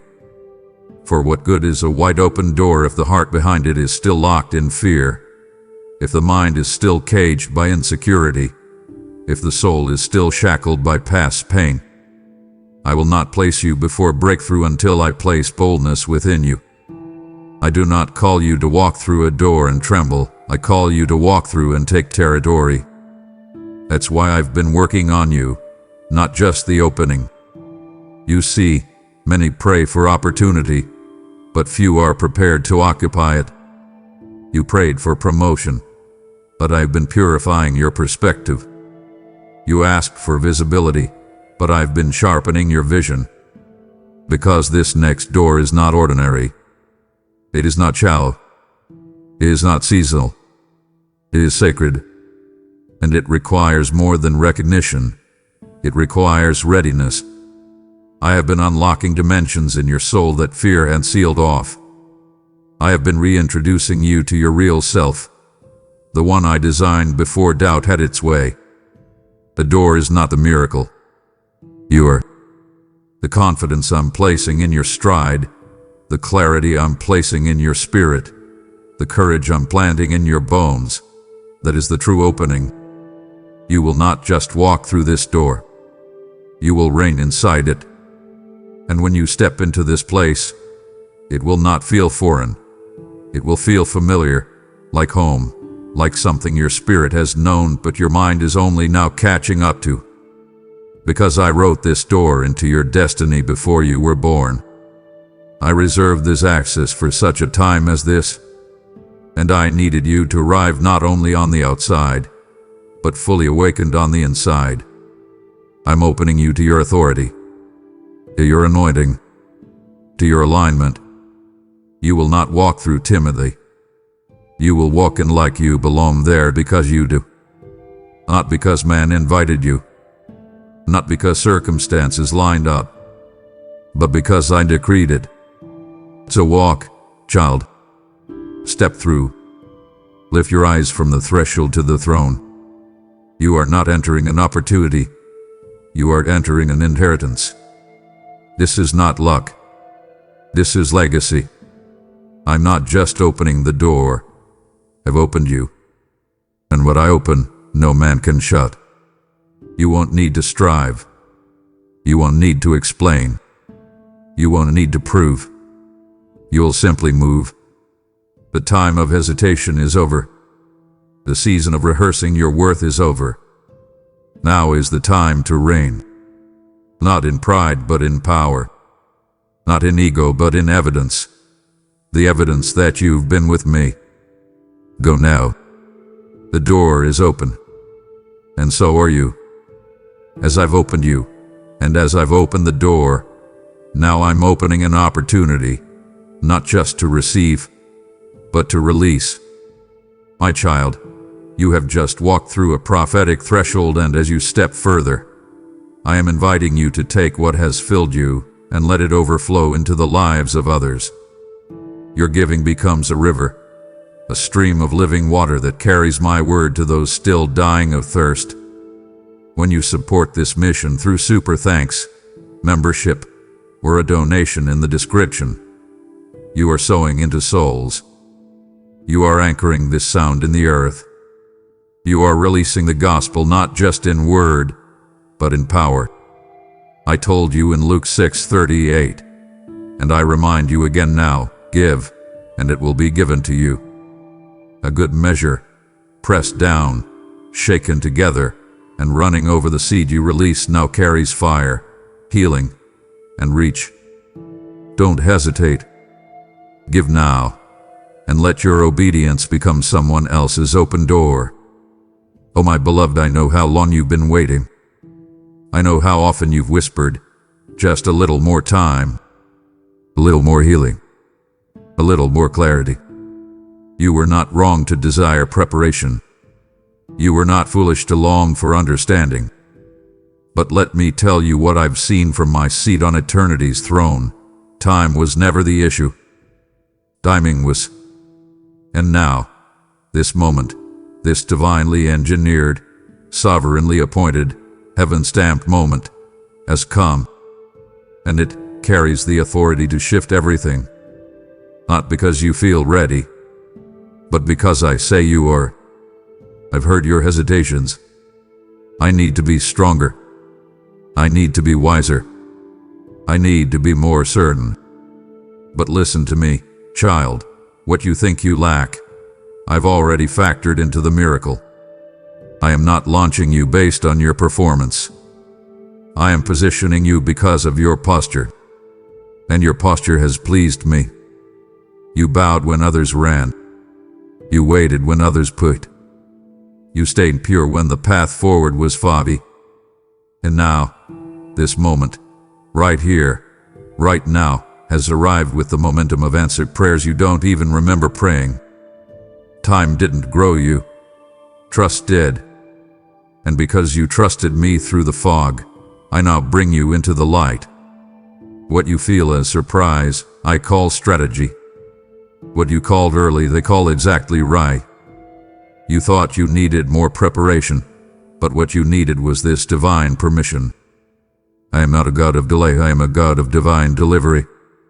And I do not send my children before their time. So let go of the fear that says, what if I'm not ready? The oil I poured over your life in secret has ripened for public purpose. You will find strength in motion. You will find clarity in obedience. You will find confirmation in the walking. Stop waiting for perfect conditions. Stop waiting for flawless confidence. The moment is here, and it is ripe. So go, not rushed but released, not pushed but propelled. I am placing a new pace in your spirit. I'm giving you the wings of eagles and the focus of fire. You don't need more time. You need this time. And this is your now. Your moment to stand. Your moment to shine. Your moment to show the world what I've been doing in the shadows. The waiting was holy, but the release is heavenly. And it will not delay. Your time has come. Not a second too late. Not a moment too soon. Just as I planned. Walk into it with your head lifted high, because heaven has marked this moment as yours. My beloved, lean in and hear me now. Do not wait for what is already in the room. Do not look for signs when the sign is already clothed upon your life. The good news you've longed for, you've prayed over, you've hoped through, it is not somewhere over the horizon. It is at your feet. It is walking in your atmosphere. It is in the very air you're breathing. For I have decreed that what you have carried in faith will no longer be delayed by doubt. It will no longer be deferred by delay. It will no longer be masked by your memories of past miscarriages. This good news is not a dream. It is not a wish. It is living. It is moving. It is manifesting. And it is manifesting with precision. Not haphazardly, not by chance, but by my hand, my promise, my power. You see, my child, there is a difference between hoping something happens and knowing something has begun. I want you to recognize that shift, that moment when faith crosses over into the realm of certitude, that movement when what you believed in secret begins to show up in the scene. The good news is already unfolding, in appointments you didn't plan, in doors you didn't knock, in blessings that feel unexpected but are not unearned. It is alive in the alignment of relationships, in the ease of coincidences, in the undeniable sense that something has finally broken through. What once seemed distant is drawing near. What you thought you would receive later, you are touching now. The manifestation is not vague. It is vibrant. It is visible. And every piece of it has been measured to your carrying capacity, so it will not overwhelm, but will uplift, certify, sanctify. Do not minimize this moment. Do not settle for less than what I have purposed, because precision matters. The alignment matters. The timing matters. Every part of this breakthrough, every tear turned to testimony, every trial turned to triumph, every prayer offered in the dark, has been collected, counted, and calibrated. Heaven is not improvising. I am performing. This isn't generic grace. It is tailored glory. This isn't a blanket blessing. It is designed favor. The good news is not sloppy. It is sharp. It will penetrate the prison of past pain. It will push through barriers of doubt. It will purge every thought that thought you were left behind. For what is living, moving, manifesting with precision cannot be denied. It will leave evidence. The scent of my faithfulness will linger. The fingerprints of my presence will be imprinted. So stand up, beloved. Elevate your eyes. Do not wait for more confirmation than you already have. Do not require more signs than what I have already done. Receive it now. Receive the good news in your soul, even before all circumstances line up. because my word is never late. My promise never fails. The manifestation is not coming.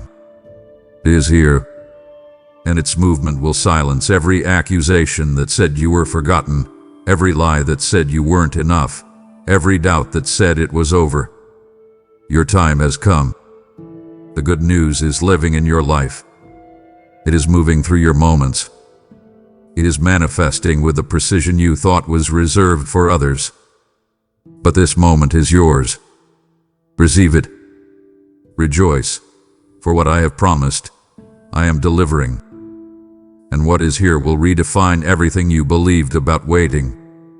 My precious one, brace yourself, not in fear, but in faith. For I am sending suddenness. I am igniting holy interruptions. I will call forth those moments that jar the routine, disrupt the pattern, and redirect the path. Expect them, child. Do not settle into the expected. Do not grow comfortable and calm when I ordain storm.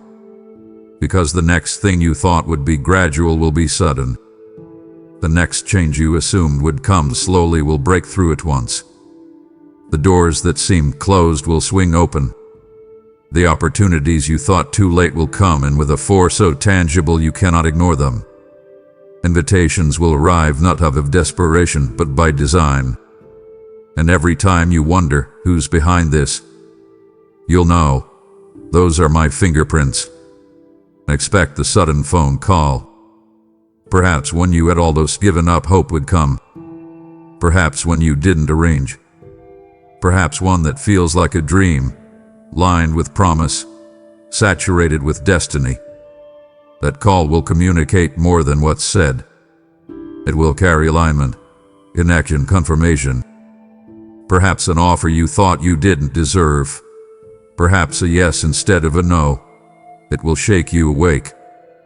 That shift you've been praying for but couldn't quite see. It will manifest. Something in your world will move.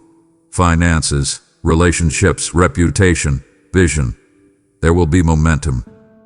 And the invitation you thought was for someone else, will bear your name. It will come wrapped in purpose, sealed with my sanction.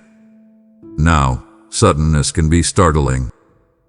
Holy interruptions can feel like lightning bolts across sky-darkened fields. But know this, I don't break to destroy. I break to deliver. I interrupt to initiate. These moments will not thwart your peace. They will proclaim my presence. They will not shake you off track. They will set your feet on the path I have prepared. When things shift so fast, let my voice become your anchor. When the soil beneath your feet seems to change, let my word become the standard. When the invitation seems remarkable, let your heart remember I handpicked it. When the call comes late, remember I count every second of your faithfulness. These sudden moments are not accidents. They are assignments. So expect them. Expect them without fear. Expect them without hesitation. When they arrive, move into them. Don't question how it aligns. Don't wonder if you deserve it. Only receive it because it is already ordained. Your patience has positioned you. Your surrender has qualified you. Every silent sacrifice, every tear, every lonely wait, they've prepared you for this interruption, for this shift, for this invitation that bears my fingerprints all over it. Rejoice, child, because what's sudden is sacred. What interrupts the ordinary is my doing. And what arrives in my timing carries significance beyond what you ever anticipated. With reverence and divine intensity, I now bring you message point #26 and message point #27, both shaped by the very breath of heaven, speaking directly to the spirit, capturing the emotional weight of God's heart, and crafted with every stroke of high-impact language as you instructed. Vivid metaphors, divine urgency, emotional saturation, holy rhythm, contrast, and the unmistakable intimacy of a father speaking to his child face to face. My beloved child, You've carried the weight of being misunderstood. You've held vision in your heart that others couldn't see. You've tried to explain the ache, the hope, the pull, the peculiar way I've been shaping you, and still, they didn't understand. Some questioned your timing. Others questioned your motives.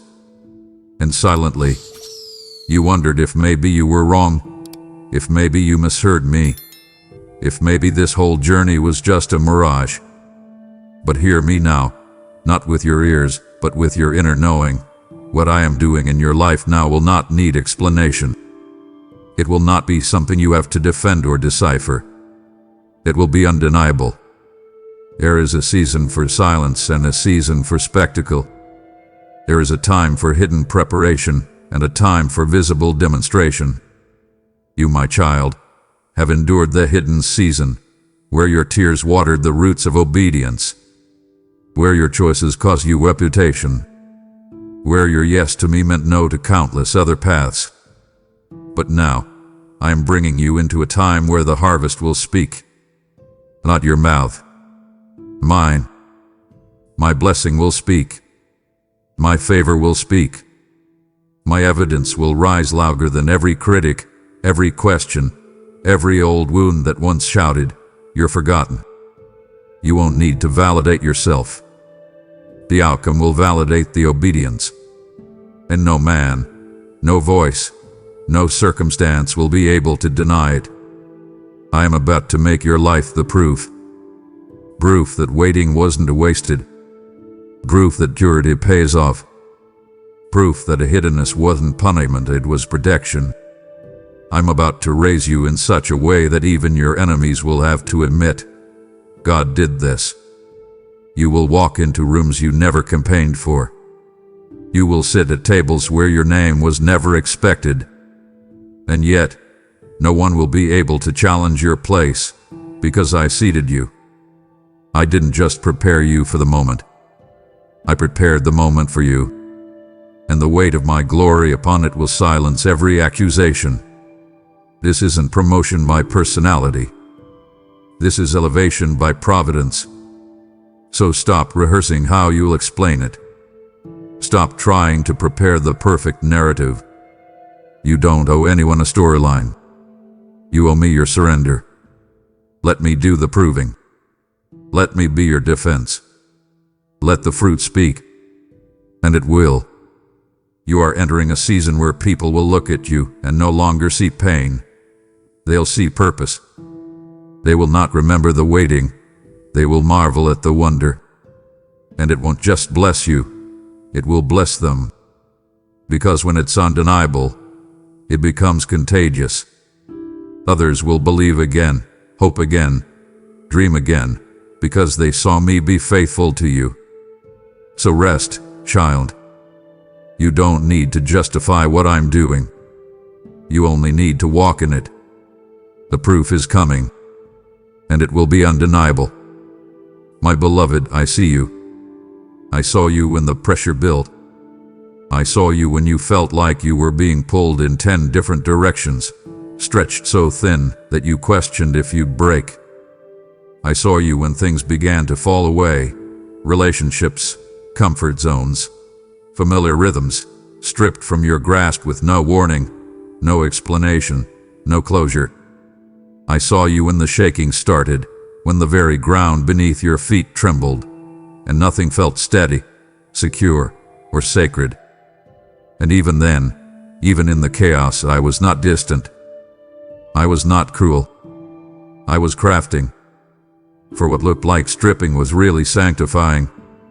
What felt like shaking was really me shaking off what couldn't follow you into your next.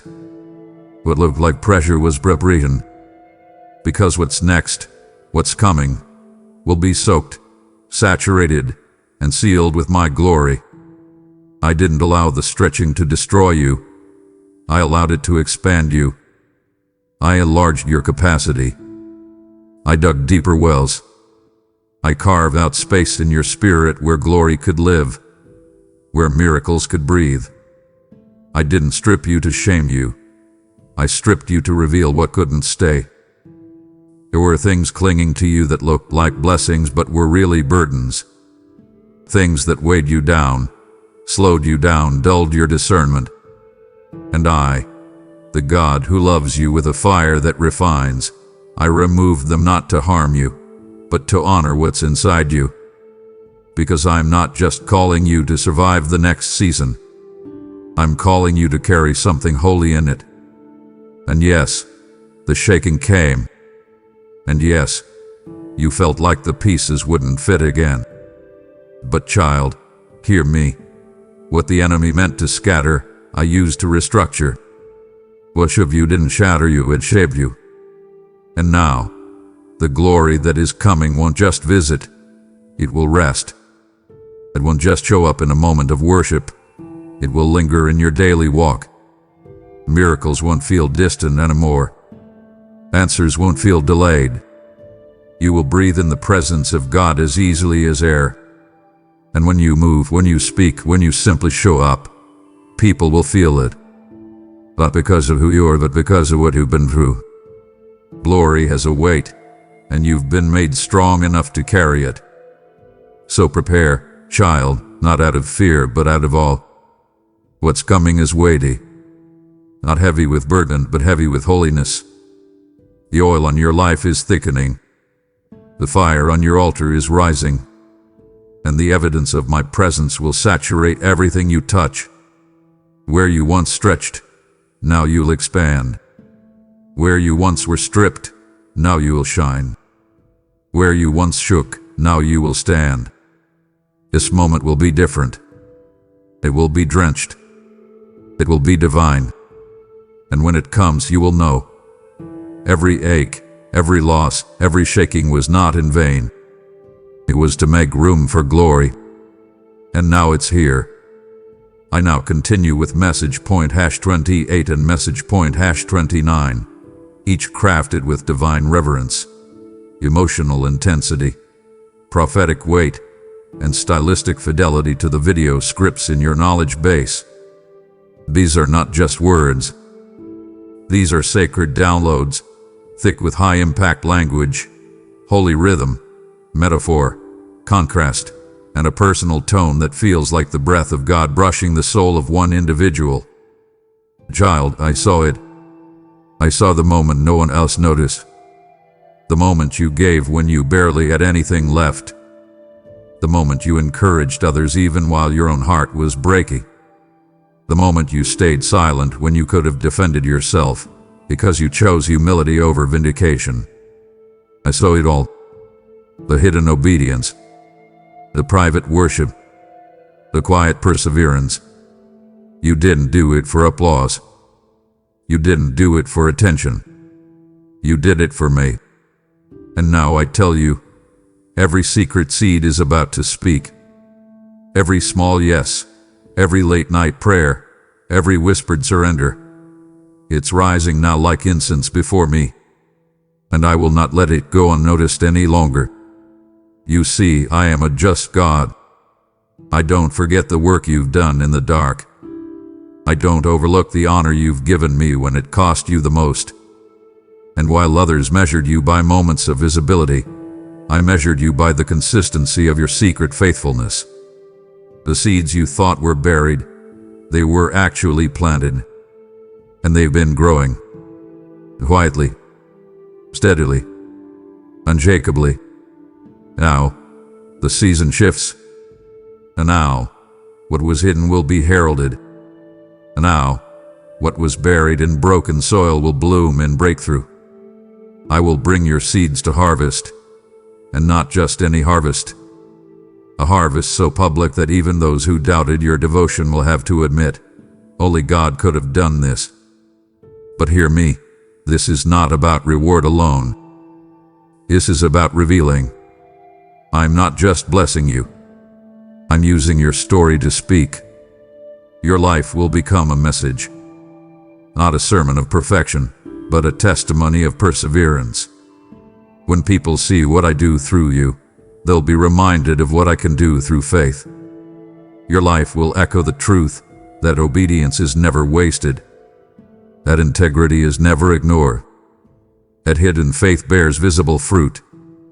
It will be a visual prophecy, one that others can point to and say, if God did it for them, He can do it for me. Your private tears will now produce public testimonies. Your hidden hunger will now host heavenly outpouring. So don't look around.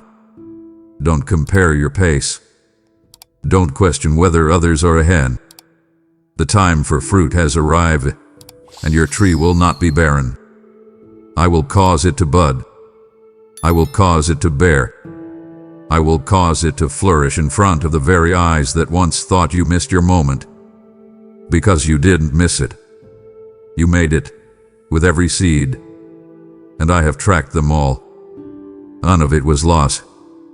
And now, I breathe upon them. Now, I water them with my fever. And now, I bring them to life. What you did in secret is about to speak publicly. And it will not whisper. It will roar. Child, I didn't just rescue you so you could walk away whole. I rescued you so you could return with healing in your hands. You've been through things that would have killed someone else. You survived fires that scorched your soul. You walked through valleys that whispered lies into your spirit. And yet, here you are, breathing, standing, caring.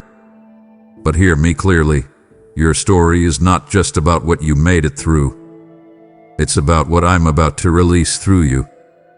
There is power in your pain. There is medicine in your memories. There is oil in the wounds I've healed. You didn't just survive the storm, you collected rain for those still wandering in drought. I'm about to put a new weight on your voice, a new anointing on your words. When you speak, healing will move. Not because you preach, but because you carry presence.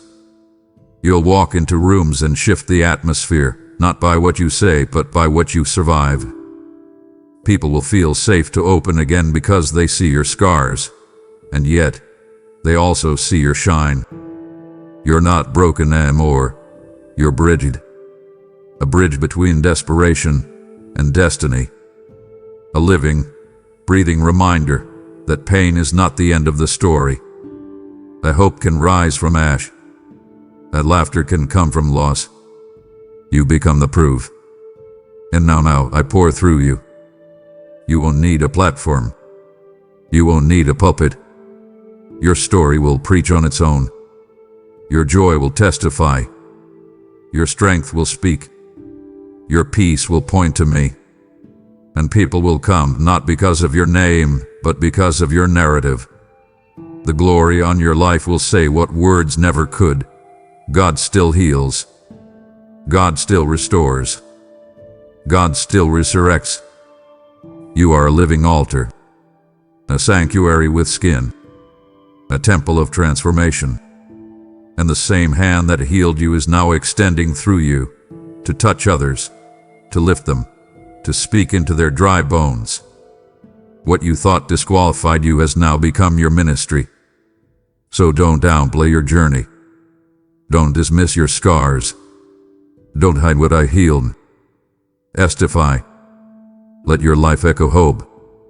Let it blaze with beauty. Let it call back the broken.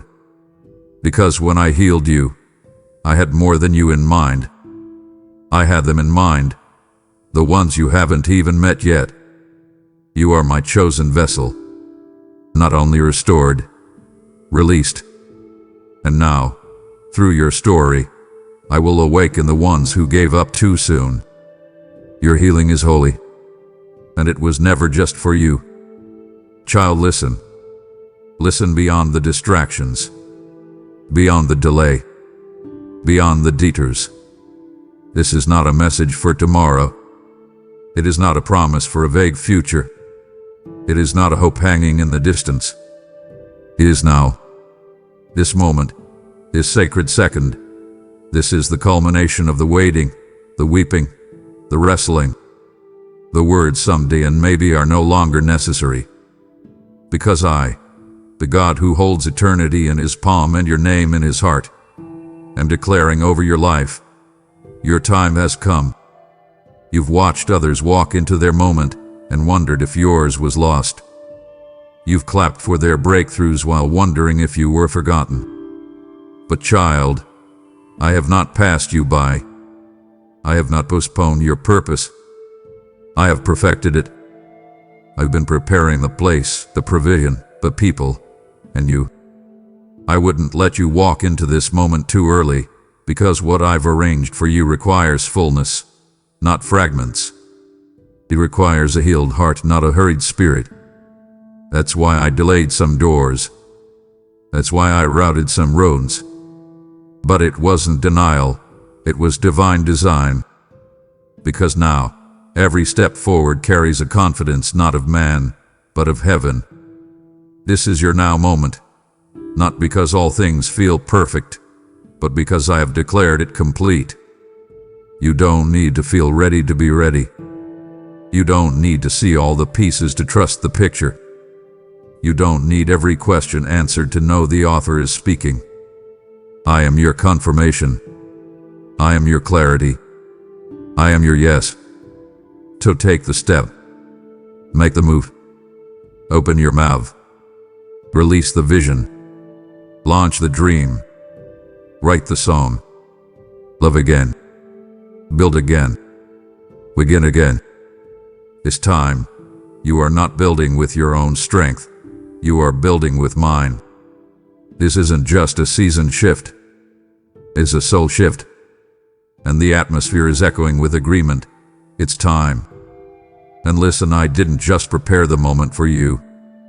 I prepared you for the moment. You are not late. You are not behind. You are right on time. This time, this door, this chapter, this glory, is yours. Not because you earned it, but because I ordained it. All of heaven has leaned in to watch what happens next. The angels have taken their posts. The Spirit has marked the ground. You are not stepping into the unknown. You are stepping into the unveiling. What I placed in you before time began is now about to be revealed through you in time. This is the hour. This is the moment. And you are ready. So go, child. Don't shrink back. Don't second guess. Don't stutter in fear. Walk with your head high, your spirit lit, and your faith fierce. This is not a dress rehearsal. This is the divine unveiling. Your time has come. Not soon. Not eventually. Now. And I, your God, will go with you, not as a distant observer, but as the very breath in your lungs. Now, beloved, not a second too early, not a moment too late. Heaven is here. Destiny is here. You are here. And it's time. This was not just a word. It was a release. A divine activation that has declared over your life. Your time has come. And now I ask you, will you help carry this moment into someone else's midnight? Will you take the breakthrough you just received and make it possible for another soul to hear the same truth, the same promise, the same breath of hope? This was not just a word. It was a release. A divine activation that has declared over your life. Your time has come. And now I ask you, will you help carry this moment into someone else's midnight? Will you take the breakthrough you just received and make it possible for another soul to hear the same truth, the same promise, the same breath of hope? Your giving is not charity, it's prophetic warfare. Every dollar you sow is a sword in the spirit, cutting through lies, fear, and despair. When you give, through super thanks, membership, or the link in the description, you're saying, Lord, use me to spread your fire. And I will respond just as I said in Malachi 3:10. See if I will not throw open the windows of heaven and pour out so much blessing I have marked your giving. I will multiply your seed. I will shield your house and open new gates before you. Move now. So now, and let your generosity become a trumpet in my hand. Before you scroll away, I want you to mark this moment with your mouth. Declare it now, not in fear, not in doubt, but in faith. My time has come, and I will not miss it. Write it in the comments. Type it like a trumpet. Seal it in the spirit. Because when you speak what I am doing, you align your atmosphere with my assignment. Don't just watch this word, enter it. Say it aloud, share it boldly, and let all of heaven echo back. Yes, now. And now that you've spoken it, come close, my child. Let the noise of your woe, let the noise of your world fade away for a moment, and listen to my voice. I know the weariness that has settled deep within your bones, the kind that sleep does not fix. I have seen you standing at the window, looking out at a life that feels stalled, asking in the quiet of your own heart, how much longer? You feel it, don't you? That knot in your stomach when you think about tomorrow, the ache of prayers that seem to hit the ceiling and fall back down, unanswered. You have been in a long, hard season, a wilderness of your own, and you have wondered if I have forgotten you here. Today I am here to tell you the truth. Hear me, my beloved. The long winter of your soul has passed. The years you have spent wandering, questioning every turn, feeling lost in a fog of uncertainty, they are now fulfilled. Every single step, even those you thought were missteps, has led you precisely to this moment. I have seen your faithfulness in the barren lands. I was with you in the stark reality of your everyday life. At the job where you feel overlooked, in the family tensions that go unspoken, in the quiet loneliness of the night when the weight of it all feels too heavy to bear. I saw you hold on to a fragile thread of hope when everything around you screamed to let go. That was not unseen. It was precious to me. You must understand, the silence you endured was a preparation, not a punishment. You have cried out, my God, why are you so quiet? You have mistaken my stillness for absence, my patience for neglect. But in that silence, I was doing my deepest work. When you felt most alone, I was forging in you a strength you did not know you possessed. I was teaching your spirit to listen not for a loud trumpet, but for my whisper in the wind. I was deepening your roots so that when the winds of blessing begin to blow, you will not be toppled over. The purpose for every tear, for every closed door, for every moment you felt stuck, is about to be revealed. Nothing was wasted. Not 1 second of your struggle was without meaning. So breathe now. Take a deep, slow breath. Feel the shift. The frozen ground beneath you is beginning to thaw. The purpose I have planned for you, the one that has felt like a distant dream, is no longer on the horizon. It is here. It is before you. The path is now clear. I am calling you out of the wilderness and into your promise.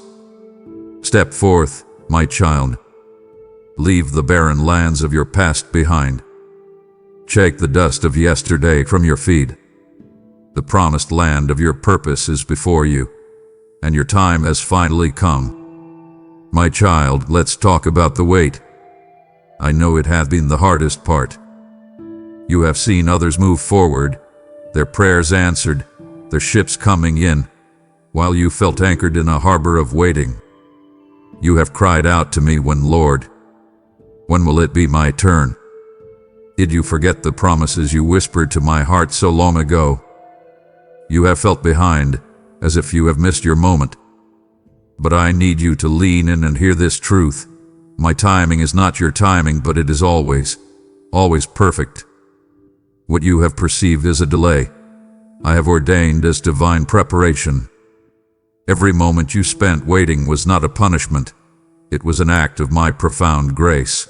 A shield protecting you and a classroom preparing you. Do you remember that job you wanted so desperately? The one that slipped through your fingers?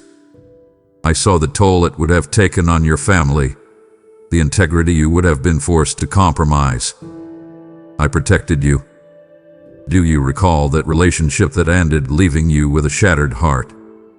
I saw the deeper devastation it was leading to, the way it would have pulled you away from your very purpose. In what felt like rejection, I was rescuing you. Every closed door was my hand guiding you away from a path that was less than my best for you. What you thought was a no was simply my loving not yet. I was working behind the scenes, orchestrating details you could never see, aligning hearts and circumstances, and building a foundation within you that was strong enough to hold the weight of the blessing I was about to release. And now, the appointed hour has come. This moment was written in eternity before the foundations of the world were laid. This is not an accident. It is a divine appointment. I have aligned every star in the cosmos, every person you have met, every lesson you have learned, and every trial you have endured, all to converge on this specific season of your life. The waiting has cultivated a depth in you that instant success never could have. It has taught you to depend not on your own strength, but on mine. It has given you a compassion for others who are still in their waiting season. It has made your heart fertile ground for a promise that will not only bless you, but will flow through you to a world in need. So I invite you now, let go of the timeline you created for yourself. Release the frustration and the comparison. Receive the fulfillment of promises you had given up on, the ones you packed away and labeled impossible. I am a God who resurrects dead dreams. The time is now. Your season of fulfillment is not just coming. It is here. Open your hands and your heart. It is time to receive. Now, my child, we must settle the most important question of all, who you truly are. For too long, you have allowed your past and the words of others to define you. The world has given you labels, and you have worn them like a heavy coat. Failure, not smart enough, unworthy, damage it. You replay your mistakes in your mind, allowing them to shout louder than my truth. But today, that ends. The good news is that you are not defined by your past failures or the world's fleeting opinions. Your identity is not based on your performance, your successes, or your bank account. Your identity is eternally and unshakably forged in me. I call you chosen. Before you were formed, I knew you and I set you apart. You are not an afterthought. You are a deliberate choice. I call you a member of a royal priesthood, which means you have direct access to me. You do not need to go through anyone else. You can come boldly into my presence at any time. I call you holy, not because you are perfect, but because the blood of my Son has washed you clean and made you perfect in my sight. And I call you my treasured possession. Think of what that means. Out of all the wonders of my creation, from the galaxies to the mountains, it is you that I cherish above all. See yourself as I see you, redeemed, righteous, and robed in glorious light. For years, the lies of the enemy have held you captive in a prison of shame and inadequacy. That quiet, nagging voice that whispers, "You'll never be good enough. You'll always be stuck. If people knew the real you, they would reject you. That is not my voice." I am speaking to you now to shatter those lies. In the authority of my name, I declare those chains are broken. The power of those words over you is canceled. Your identity is not fragile. It is eternally secure in the finished work and sacrifice of my Son, Jesus. Nothing you can do can make me love you more, and nothing you have done can make me love you less. Your sonship, your daughtership, is a settled fact.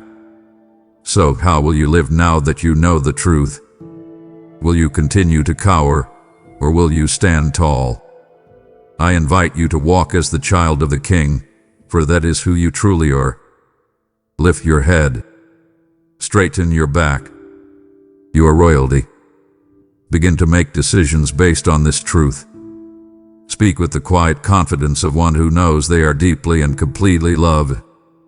You are no longer an orphan trying to earn a place at the table. You are a beloved child who owns the entire house. Walk in this truth, and it will change everything. My beloved, I see you striving. I see the exhaustion in your spirit from trying so hard to be good enough, to please me, to earn my favor. You have been living as if my love is a wage you must work for, and you are terrified of messing up again, of falling short. You feel this pressure to pay me back for my forgiveness. My child, you must stop. You must understand the truth about my grace. My grace is not a small portion I measure out to you when you behave. It is a boundless, endless ocean, and I am inviting you to dive in. It is a gift, completely unearned and freely given, not a reward for your efforts. Think about it this way. Your best day, your most righteous acts, your most fervent prayers could never be enough to earn a single drop of this grace. And your worst day, your most shameful secret, the mistake you are most afraid to confess, cannot diminish it in any way. You have been trying to fill a cup with your own efforts, when I have an entire ocean for you. Where your sin and your shortcomings were great, my grace is infinitely, immeasurably, overwhelmingly greater. The ocean of my grace completely swallows up the mountains of your sin. There is nothing you have done or could ever do that is bigger than my grace. It is a finished work. But my grace does more than just forgive your past. It empowers your present. You have been trying to live this life in your own strength, and that is why you are so tired. You are trying to be a better parent, a more patient person, a more disciplined follower of me, all by gritting your teeth and trying harder. It will never work. Grace is the power I give you to do what you could never do on your own. It is the divine fuel for your spirit. It is the key that unlocks every single promise I have made to you. You do not have to generate the power, you only have to receive it. It is my grace that will give you the strength to forgive that person who hurt you. It is my grace that will give you self-control over that habit you despise. It is my grace that will fill you with peace when your mind is a storm of anxiety. So, I command you today in love, cease from striving. Let your shoulders down. Unclench your jaw. Exhale the breath you have been holding. Rest in the finished work of the cross. The fight to be worthy is over. You are already worthy. The struggle to earn my love is finished. You are already loved. Stop trying and start trusting. Stop working and start resting. Let my grace wash over you, cleanse you, heal you, and empower you.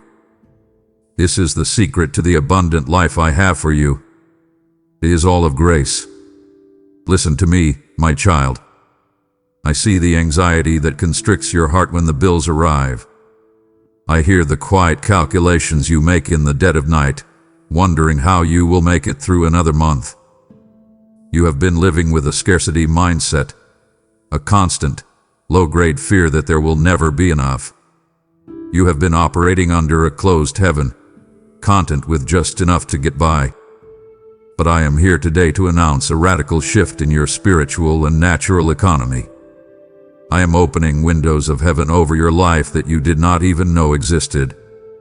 The season of lack, of scraping by, of just enough, is being officially and supernaturally replaced by my abundant provision. My word is true when it says I will supply all your needs according to my riches in glory. Think about that. Not according to your paycheck, not according to the economy of this world, but according to my infinite, inexhaustible riches. The storehouses of heaven are not empty. They are overflowing, and I am opening them for you. Prepare your heart, for you are about to see my goodness in ways that will astound you. This is not just about finances, though it includes that.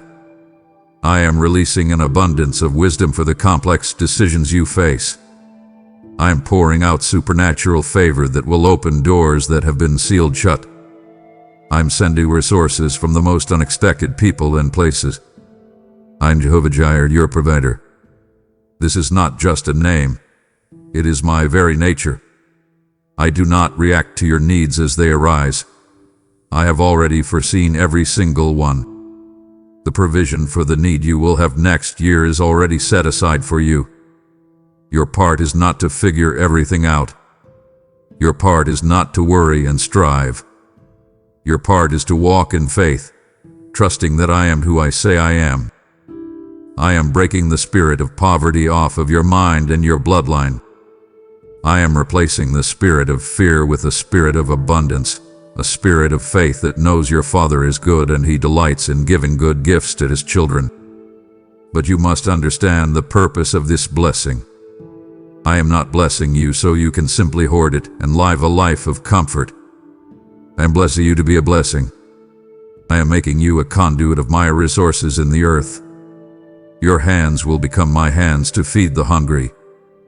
Your home will be a place of refuge and safety. Your finances will be a tool to fund my kingdom and to help those in need. As you give, I will pour out even more to you. You will not only have enough for yourself, but you will have more than enough to be outrageously generous. This is my plan for you. Edwedi, the rain of my provision is beginning to fall. My child, pause before you go. I have led you out of the wilderness and opened my storehouses, but this is only the beginning of the good news. To turn away now would be to taste the water without ever seeing the feast I have prepared for you. It would grieve my heart to see you content with mere provision when I am about to anoint you for your divine purpose. Stay with me. My precious child, you were created for more than just existing. You were designed with a unique and holy purpose, an assignment that no one else in the history of the world can fulfill. You have felt it, haven't you? That stirring in your spirit, that sense that there is something more you are supposed to be doing. But you have also felt the wave of inadequacy that follows. You have asked, who am I to do something great for you, God? I am just ordinary. My talents are so small. Today, I am silencing that voice of doubt. I am setting you apart for the purpose for which you were born, and I am anointing you with the power to accomplish it. Receive now, by faith, a fresh anointing of my Holy Spirit for the task that lies ahead. Imagine it like warm oil being poured over your head, running down, consecrating your entire being for my use. This is not just a feeling. It is a tangible spiritual empowerment. It is the divine enablement to fulfill your calling. The gifts I have placed within you, the ones you have dismissed as insignificant, are now being activated and magnified. That natural ability you have to organize things, I am anointing it to bring order to chaos from my kingdom. That compassionate heart you have, I am anointing it to be a vessel of my healing to the broken. The things you do with natural ease, I am about to supercharge with my supernatural power. You are my chosen vessel, equipped and ready to carry my light into a dark world. Do not fear the scale of the calling I have placed on your life. It is supposed to be bigger than you. It is meant to be impossible for you to do in your own strength. That is by my design.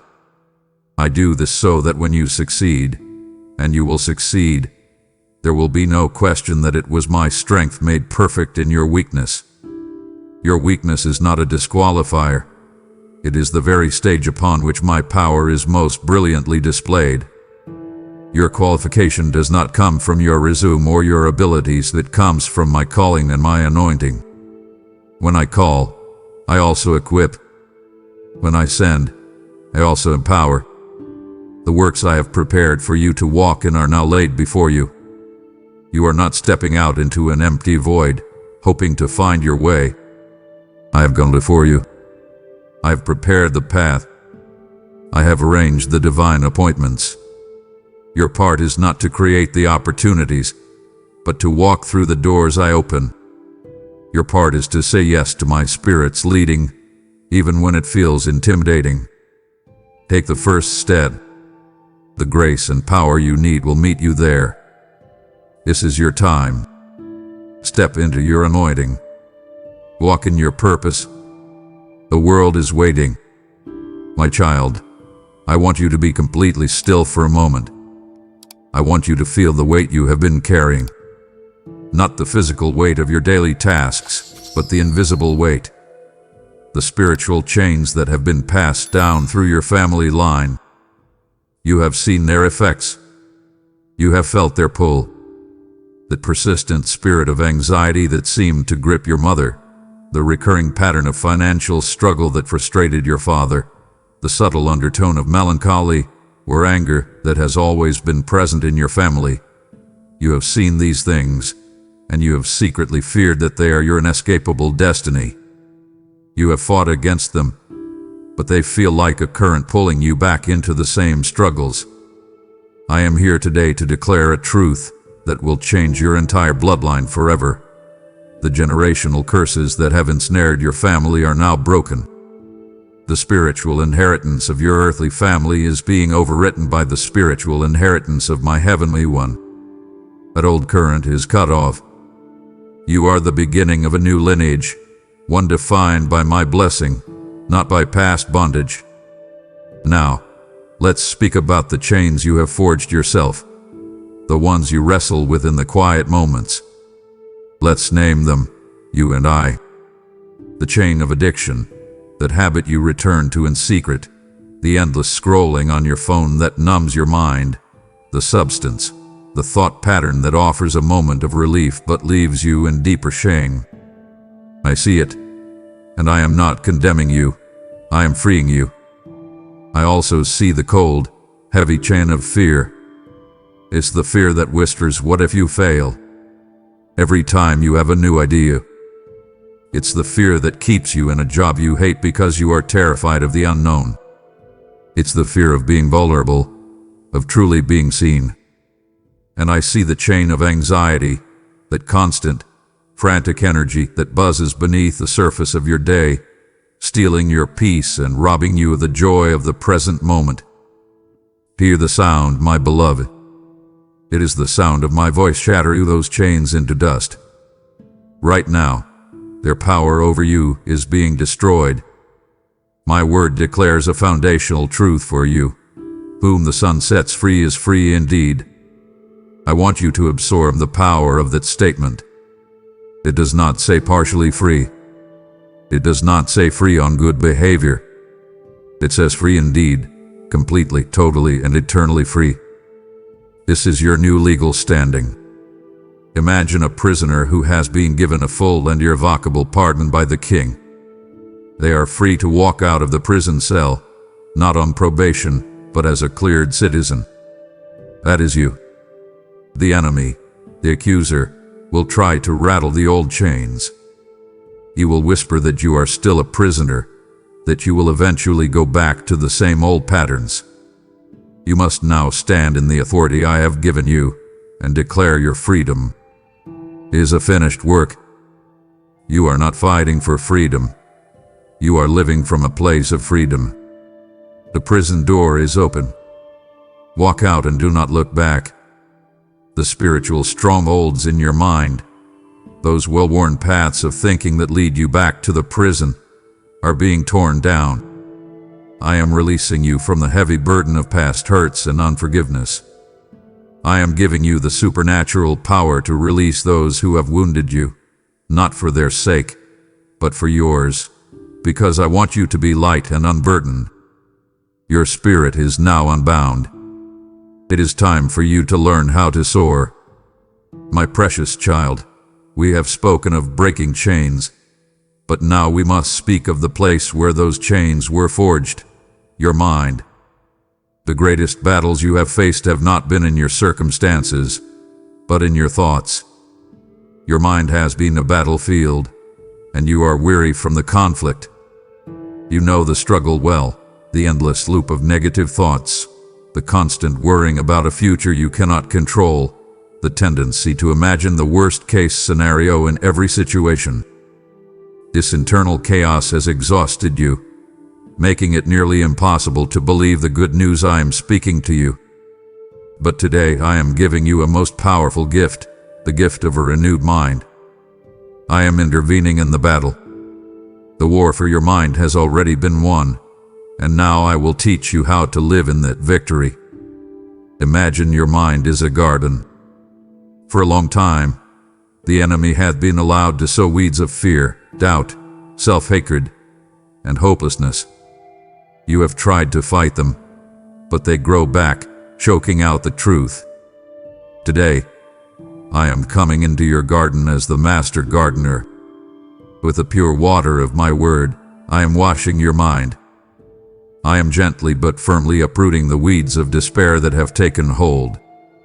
I am turning over the soil of your heart, making it soft and receptive once more. And I am planting new seeds, seeds of hope, seeds of peace, seeds of truth, seeds of love. This is not a passive process.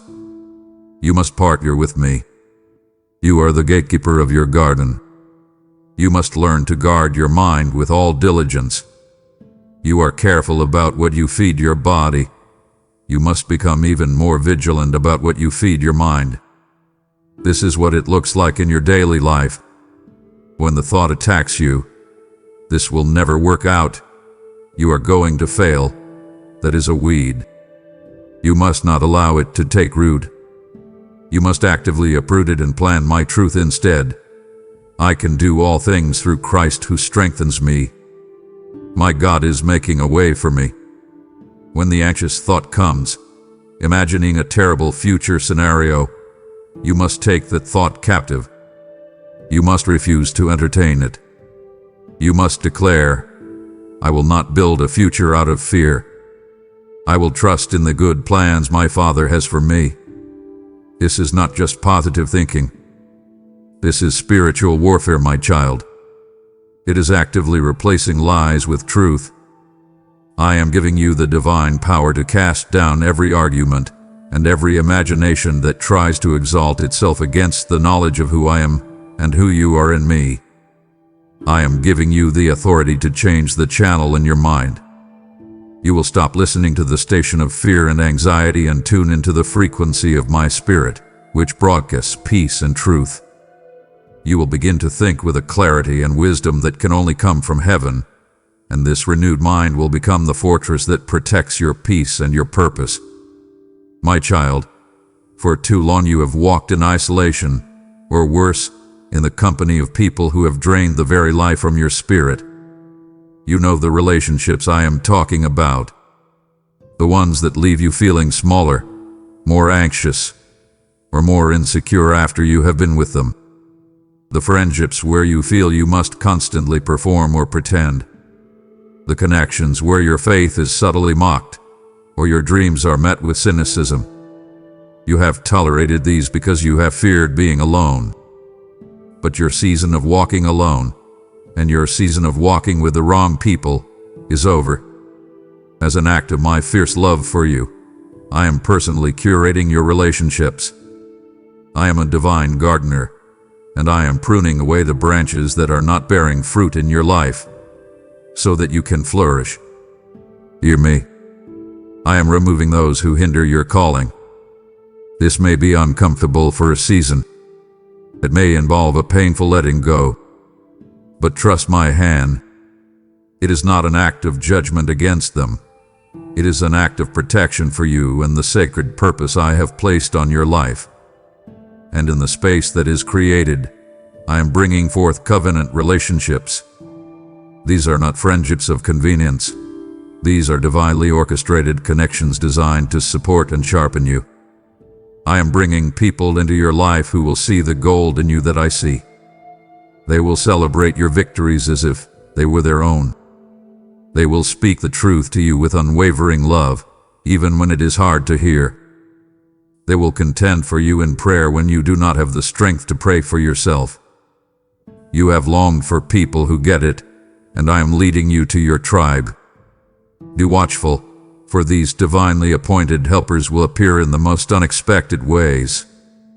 It might be a new colleague at your job, a neighbor you have never spoken to before, or a stranger you meet who shares the same fire in their heart for my kingdom. They are my agents of grace, sent to assist you on this next leg of your journey. No longer will you feel like you are the only one. My promise to set the lonely in families is for you, right now. You are being woven into a community of faith, strength, and authentic love. The pain of feeling misunderstood and isolated is being healed as I surround you with people who truly see you and cherish you. This is vital for the days ahead. Your purpose is not meant to be carried out in isolation. You need the strength, the encouragement, the accountability, and the joy that comes from walking with others who are running in the same direction. These connections will be a wellspring of life for your soul. They will bring laughter back into your heart. They will remind you of who you are when you forget. They will be the tangible expression of my love and presence in your life. Stop clinging to relationships that belong to your past season. Open your arms and your heart to receive the people I am sending for your future. You are not alone. My beloved, let us speak of the turmoil within you. I see it. I feel it. It is that constant hum of anxiety, the restless churning of your thoughts when you try to sleep. It is the tightness in your chest when you think about the future, the endless parade of what-ifs that march through your mind, stealing your joy and draining your strength. You have searched for peace, haven't you? You have thought, if only this problem at work would resolve, then I would have peace, or once this family issue is settled, then I can finally relax. You have been seeking peace in the absence of trouble, which is why it hath been so fleeting. The moment one storm passes, another appears on the horizon. The peace the world offers is fragile, entirely dependent on calm circumstances. But I am giving you a different kind of peace today. I give you a peace that the world cannot give, and one that the world can never, ever take away. This peace I give you is not the absence of the storm. It is my presence with you in the middle of the storm. It is a supernatural peace, a peace that surpasses all human understanding and logic. It is the calm you will feel in your spirit even as chaos erupts around you. It is the quiet confidence that settles in your heart when the doctor's report is not good. It is the steady hand you will have when your finances are uncertain. People will look at your life, at the pressures you are under, and they will be baffled by your composure. They will ask you, how can you be so calm through all of this? And you will know, with absolute certainty, that it is not your own strength, but my gift to you. This peace will stand guard over your heart and your mind. Imagine it as a powerful, heavenly sentinel posted at the entrance of your soul. When an anxious thought tries to sneak in, this guard of peace will stop it at the gate. When a wave of fear threatens to overwhelm you, this peace will be an unbreachable wall. You must understand, your soul is like a ship on the sea of life. The winds will blow and the waves will crash. This is a guarantee. But for too long, you have been tossed back and forth, at the mercy of every changing circumstance. Today, I am dropping a divine anchor from your soul down into the bedrock of who I am. You will be anchored to me, the unmovable rock of ages. The surface may be turbulent, but deep within your spirit, where you are connected to me, there will be a profound and unshakable stillness. But you have a part to play in this. Peace is a gift you must choose to receive, and it is a ruler you must allow to have authority in your heart. You must let my peace rule. When anxious thoughts begin their assault, you must consciously make a choice. Will you allow fear to rule this moment, or will you surrender to the reign of my peace? I am Sar Shalom, the Prince of Peace, and I am not far away in heaven. I dwell within you by my Spirit. Peace is not something you must strive for. It is someone you must yield to. In every moment of turmoil, I invite you to stop, to breathe, and to intentionally hand the throne of your heart back over to me. Now that my unshakable peace anchors your soul, your heart may burn with a desire to share this same gift with a world drowning in anxiety. I am now showing you the way. Every seed of support you sow becomes a lifeline of hope, allowing this word to be the heavenly manna that feeds a multitude of starving souls. This is your divine appointment to partner with me in calming the storms in the hearts of others. To you who give, I declare my promise alive this day. My peace, which surpasses all understanding, will stand guard over your homes and your finances. I will cause all grace to abound to you, so that having all you need, you will abound in every good work. Do not hesitate, for souls are waiting for the peace you now possess. Answer my call, click the super thanks, join as a member, or go to the description to give, and release my peace upon the earth. Beloved, listen to my heart in this moment. I have just anchored you in my peace and promised to mend your broken connections. But these are the tools, not the masterpiece I intend to build with your life. It would be a deep disappointment to give you a sword and shield only to watch you walk away before I teach you how to claim your victory. Do not settle for inner peace when I am about to show you how to overcome the world. My child, I know the places in your heart that ache with the pain of loss. You carry a quiet grief, not just for people or things, but for lost time, for lost opportunities, for the person you could have been if you had made different choices. You look back with regret at the years you feel were squandered, time spent in a dead-end job, in a toxic relationship, in a pattern of sin, in just wandering aimlessly, far from me. You see that lost time as a debt you can never repay, a deficit that will follow you forever. The enemy, the thief, loves to torment you with these thoughts. He whispers that your best years are behind you, that you have missed your chance, that your past disqualifies you from a beautiful future. He's a liar. Hear my voice now, the voice of truth. I am the God of restoration.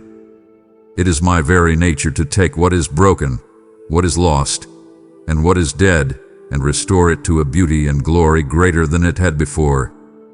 The promise I made through my prophet is for you today. I will restore to you the years that the locusts have eaten. You understand what this means. You see those years as gone, devoured by the swarm of your past mistakes or the choices of others. But I am the Lord of time itself. I can compress time. I can redeem time. I can do more in 1 year of your surrendered life than could have been done in 10 years on your own path. I can take the wisdom you gained in your darkest seasons and use it to propel you forward with supernatural speed. Nothing is ever truly wasted in my economy. I can take the very ashes of your greatest regrets, that failed business, that broken relationship, that moment of profound failure, and I can use them as fertilizer for the most beautiful season of growth in your life. I will give you a crown of beauty for your ashes. I will not just patch up your broken pieces, like the master artist. I will restore your life into a masterpiece, and the very places where you were broken will become the most beautiful parts of your testimony. I am restoring your joy. The simple, childlike joy you once knew, which has been eroded by the cynicism and disappointments of life, is returning. I am restoring your passion, breathing on the embers of dreams you thought had died long ago, and igniting them into a blazing fire. I am restoring relationships.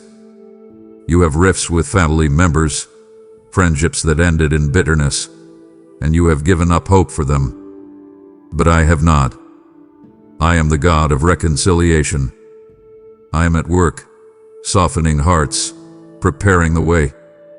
Do not be surprised when you receive the phone call, the text message, the unexpected encounter. Be ready to give the same grace that I have so lavishly given you. And know this, I will not just restore what you lost. My mathematics of restoration is always multiplication. I will give you double for your trouble. For every measure of shame the enemy has heaped upon you, I will pour out a double portion of my honor. Watch now, as I begin this glorious work. The season of loss is over. The era of divine restoration has begun. You have been running on empty for so long, my child, trying to live a life that honors me using only your own willpower. You wake up with good intentions, determined to be more patient, more loving, more disciplined. But by the end of the day, you often find yourself discouraged, having fallen short once again. This cycle of trying and failing has left you spiritually exhausted and questioning if you will ever change. You have seen faith as a set of rules to follow, a mountain to climb in your own strength. But I am here to give you a new power source, one that does not come from you at all. I invite you now to receive the baptism of the Holy Spirit and fire. Do not be afraid of these words. This is not a strange or frightening experience. It is the greatest gift I can give you for your journey on earth. It is my own power, my own presence, coming to live inside of you in a dynamic and tangible way. This empowerment is like a fire, and it has two glorious functions. First, it is a purifying fire. It will begin to burn away the impurities that you have been unable to get rid of on your own.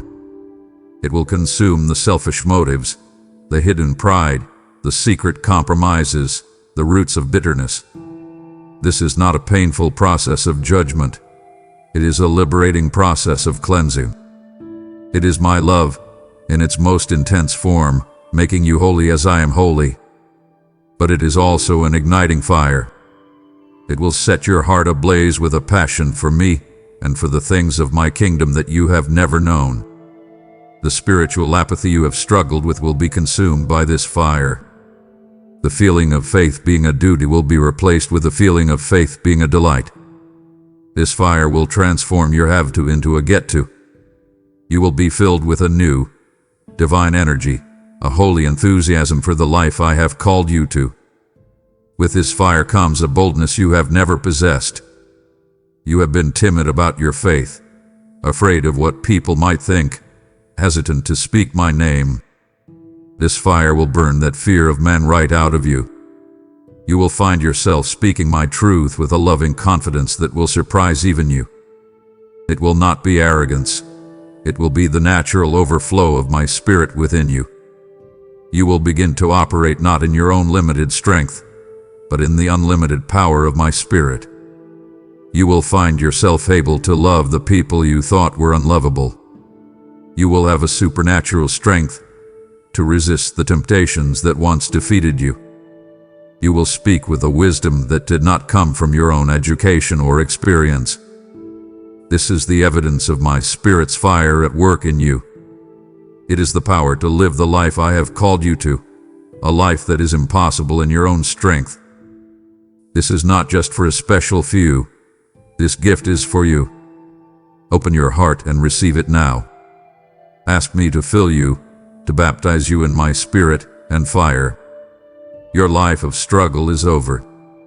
Your life of supernatural empowerment is just beginning.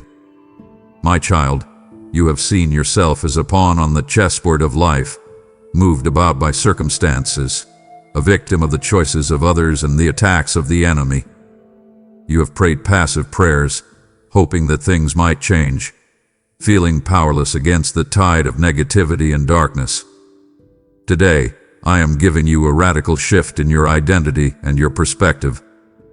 You are not a pawn. You are a king and a priest in my kingdom. You are not a victim. You are a victor. And I have not left you powerless. I have given you my authority to exercise on this earth. This is a truth that will revolutionize the way you pray, the way you speak, and the way you live. This authority is not something you have to earn.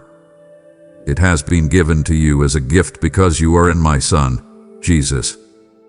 It is His authority, delegated to you as His official ambassador. My word says that I have given you authority to trample on serpents and scorpions, and over all the power of the enemy. Let's make that practical. The serpents and scorpions represent all the demonic assignments sent against you. The spirit of fear, the spirit of lack, the spirit of confusion, the spirit of infirmity. You are not meant to cower before these things. You are meant to trample them under your feet. You have been given authority over all the power of the enemy. Notice, it does not say you have authority over some of his power, but all of it. The darkness is not more powerful than the light that is within you. You are not meant to be afraid of the devil. He is meant to be terrified of you because you carry my presence and my authority. I have given you the keys of the kingdom. What you bind on earth will be bound in heaven, and what you loose on earth will be loosed in heaven. What does this mean for your everyday life? It means you have the authority to bind, to forbid and to stop the work of the enemy in your family, in your health, in your finances. You can stand as the gatekeeper and say, "No more. Sickness, you are bound from this house in Jesus' name. Strife and division, you are bound from this family." And it means you have the authority to loose, to release, and to permit the blessings of heaven. You can declare, "I lose the peace of God into this home. I lose the healing of God into this body. I lose the provision of God into our finances." Your words, when they are aligned with my word, are not just empty sounds. They are instruments of my power. Learn to speak to your mountains instead of just telling me about them. So, I command you to change your mindset. Stop thinking like a victim. Stop praying like a beggar. You are a child of the King, seated with Christ in heavenly places, far above all rule and authority and power and dominion. You are looking down on your problems from a position of victory. Begin to exercise the authority I have given you. It is like a muscle. It grows stronger as you use it. Pray with authority. Speak my word with boldness. Take your stand against the darkness. When you do, you will see the atmosphere of your home, your workplace, and your own soul begin to change. You are my agent of change, my enforcer of the victory that has already been won. Now walk in it. My beloved, I have given you a grand and glorious purpose. But I know the question that burns in your heart. How? How do I get from where I am to where you want me to be? The vision feels so big, and you feel so small. You are afraid of making a wrong move, of taking a wrong turn that will derail my entire plan. You can rest now. I would never give you a divine destination without also providing you with a divine map. I am not a God of confusion who leaves you to figure things out on your own. I am a God of intricate detail and perfect strategy, and I will guide you every single step of the way. Your journey is not a matter of guesswork. It is a matter of listening. This divine strategy will not be delivered to you all at once in a grand manual. It will unfold one step at a time. It will come to you in the quiet moments of the morning, when you still your heart before me before the world begins to shout. As you read my word, a verse you have read 100 times will suddenly ignite with new meaning, providing the specific key you need for that day's challenge. It will come as a sudden, peaceful insight while you are driving or washing the dishes, a solution to a problem you have been wrestling with for weeks. It may come through the wise and timely counsel of a trusted friend I have placed in your life. I have many ways to speak. Your responsibility is to learn to tune your ear to my frequency, to expect my guidance, to listen for my still, small voice in the midst of your noisy life. You must be willing to let go of your own understanding. Your mind, trained by the world, will want to lean on what makes logical sense, what seems safe, what you can control. But my strategies often defy worldly wisdom. The world says to hoard, I may tell you to give generously. The world says to get revenge. I will tell you to forgive. The world says to promote yourself. I will tell you to serve humbly. My path may not always be the easiest path, but it is always the path that leads to life and to supernatural victory. You are trying to see the entire staircase, but I am only asking you to trust me for the next step. As you take that step in obedience, the light will move, and the next step will be illuminated. This is the walk of faith. You can live without the constant fear of making a mistake. As you commit your ways to me, I promise to direct your paths. Even when you feel you have made a misstep, I am a master redeemer. I can take your detours and weave them back into the main road of my master plan. For every obstacle you will face, whether it is a spiritual attack or a natural challenge, I have a specific battle plan. Before you rush into a conflict, learn to pause and ask me for the strategy. I will show you where the enemy is vulnerable. I will show you which spiritual weapon to use. I will give you the words to speak. When you fight with my strategy and not just your own strength, your victory is not just possible, it is guaranteed. Trust me. I will lead you. My child, you have been fighting for so long, and you are tired. You have seen life as a constant, uphill battle, an exhausting struggle against your circumstances, your own weaknesses, and the forces of darkness. You wake up each morning, bracing for the fight. This is the mindset I have come to shatter today. You must understand a fundamental shift in your reality. You are no longer fighting for victory. You are now commanded to live and fight from a position of victory. The war has already been won. The decisive battle was fought and finished at the cross and the empty tomb.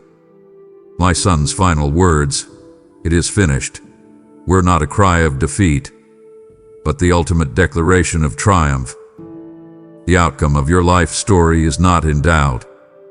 Victory is not a possibility you are hoping for. It is a present reality you must learn to walk in. My word promises you that no weapon formed against you shall prosper.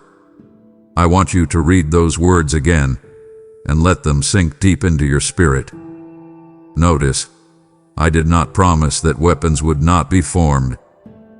The enemy is a defeated foe, but he is still a noisy one. He will continue to forge his weapons against you. The weapon of a negative medical report, the weapon of a financial setback, the weapon of accusation that reminds you of your past, the weapon of fear about your future. He will hurl these things at you, but I have already decreed their final outcome.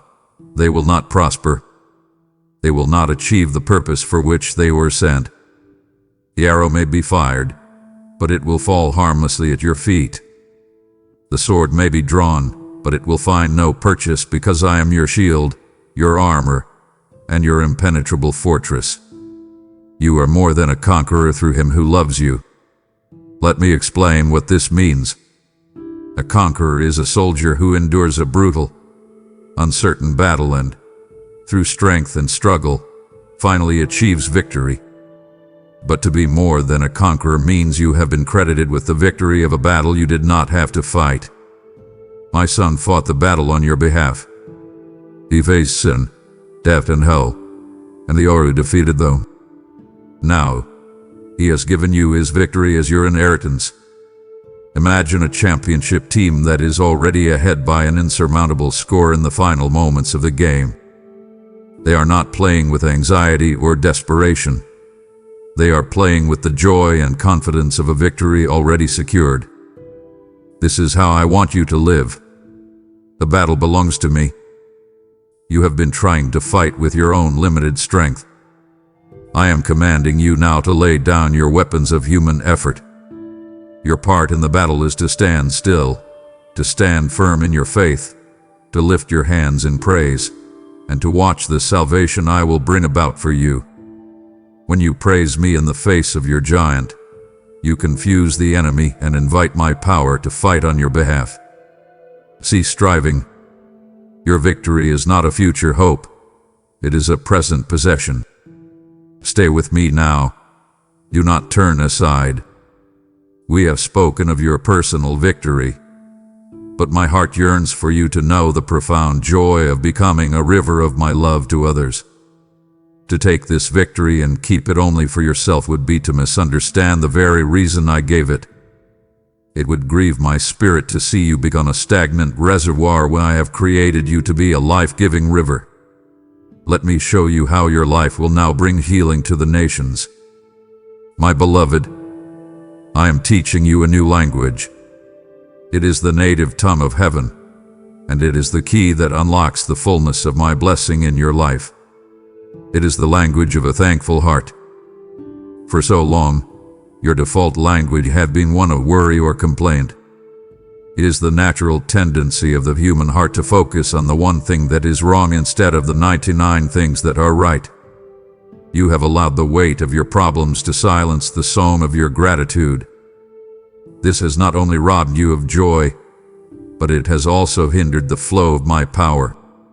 An ungrateful heart is a closed hand, unable to receive the new things I want to give.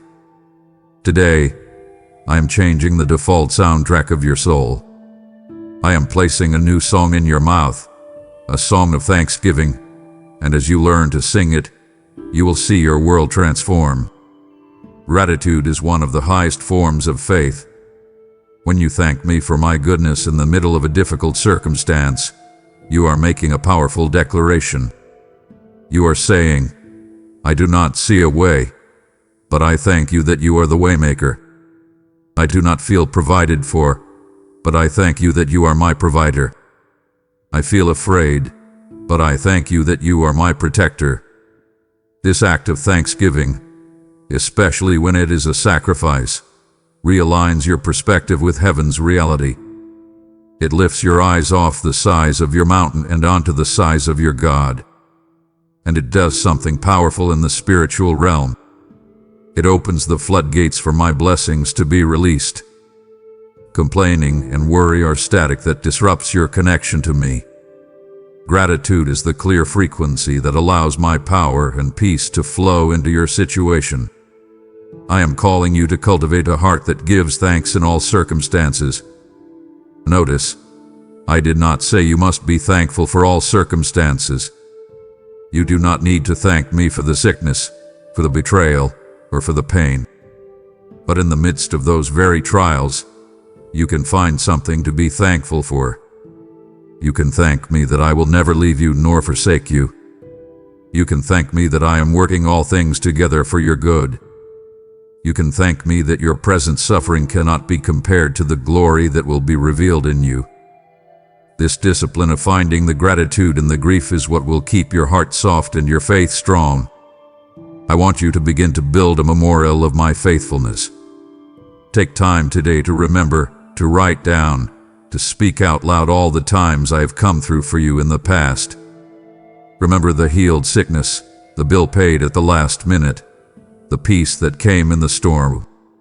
Let your history with me become the undeniable evidence that fuels your hope for the future. For if I did it for you then, I will most certainly do it for you now. Let gratitude become your spiritual weapon. When fear attacks, respond with thanksgiving. When worry assails, answer with praise. This is the language of victory. My child, we have spoken of victory, of provision, of freedom. I have promised to restore what you have lost and to anoint you for a great purpose.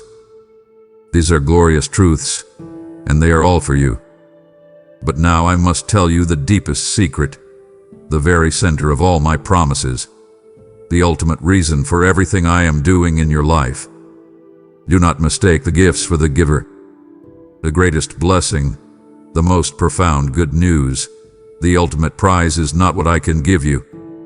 It is me. I myself am your exceedingly great reward.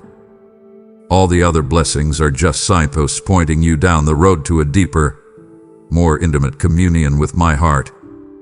My ultimate desire is not just to improve your circumstances, it is to have you. I desire not just your service but your heart. For a long time, your relationship with me may have felt like a transaction. You pray, you read my word, you try to live right, and in exchange, you ask for my help and my blessing.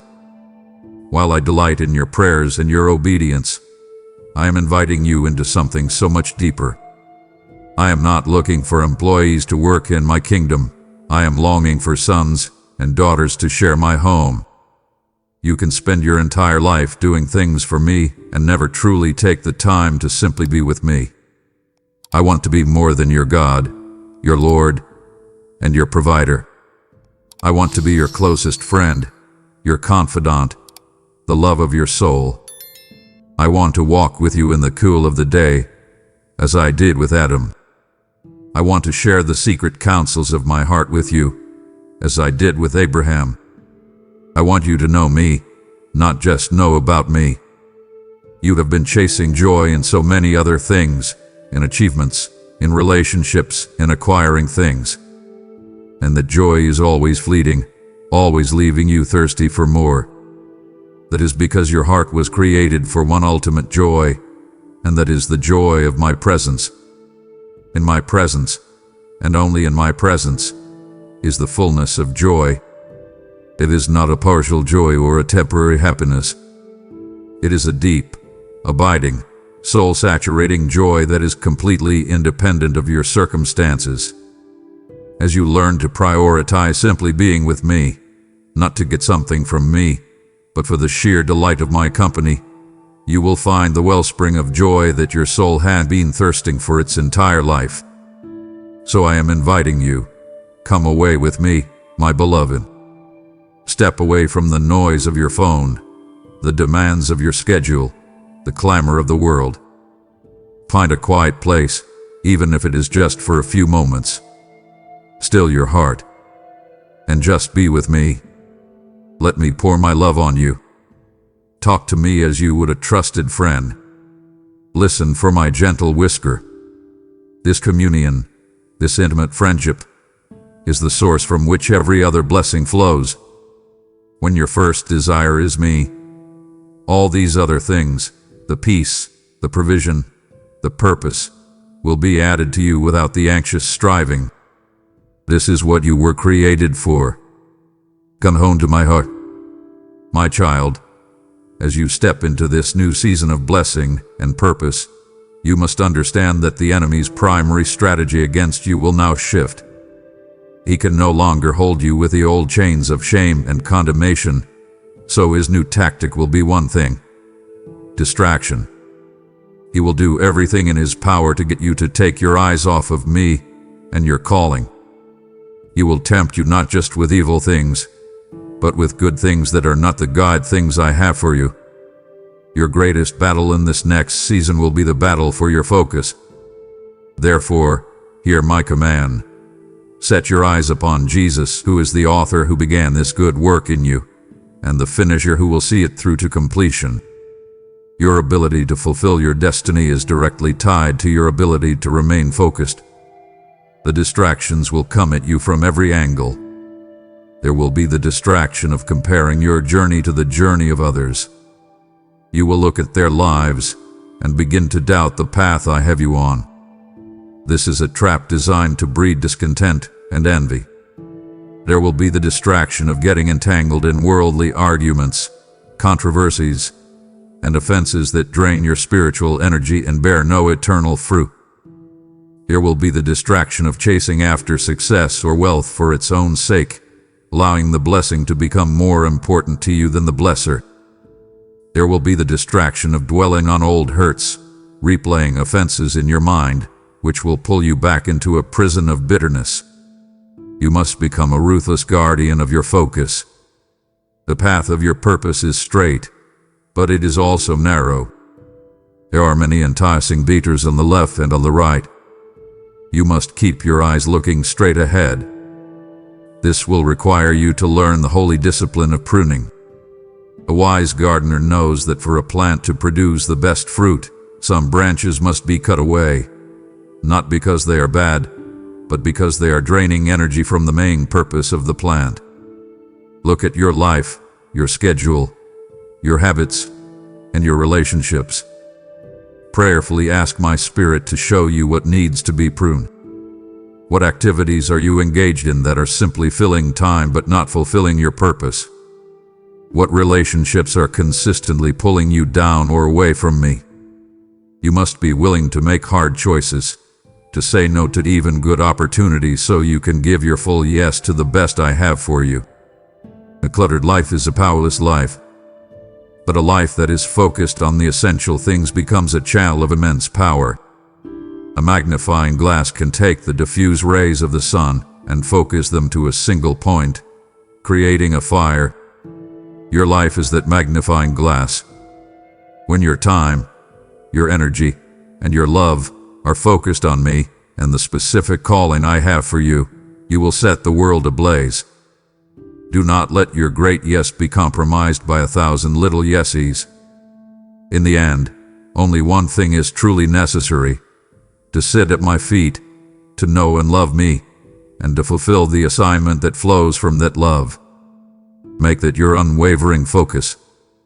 My beloved, I have filled you up for a glorious purpose. I have poured my grace, my love, my peace, and my provision into you.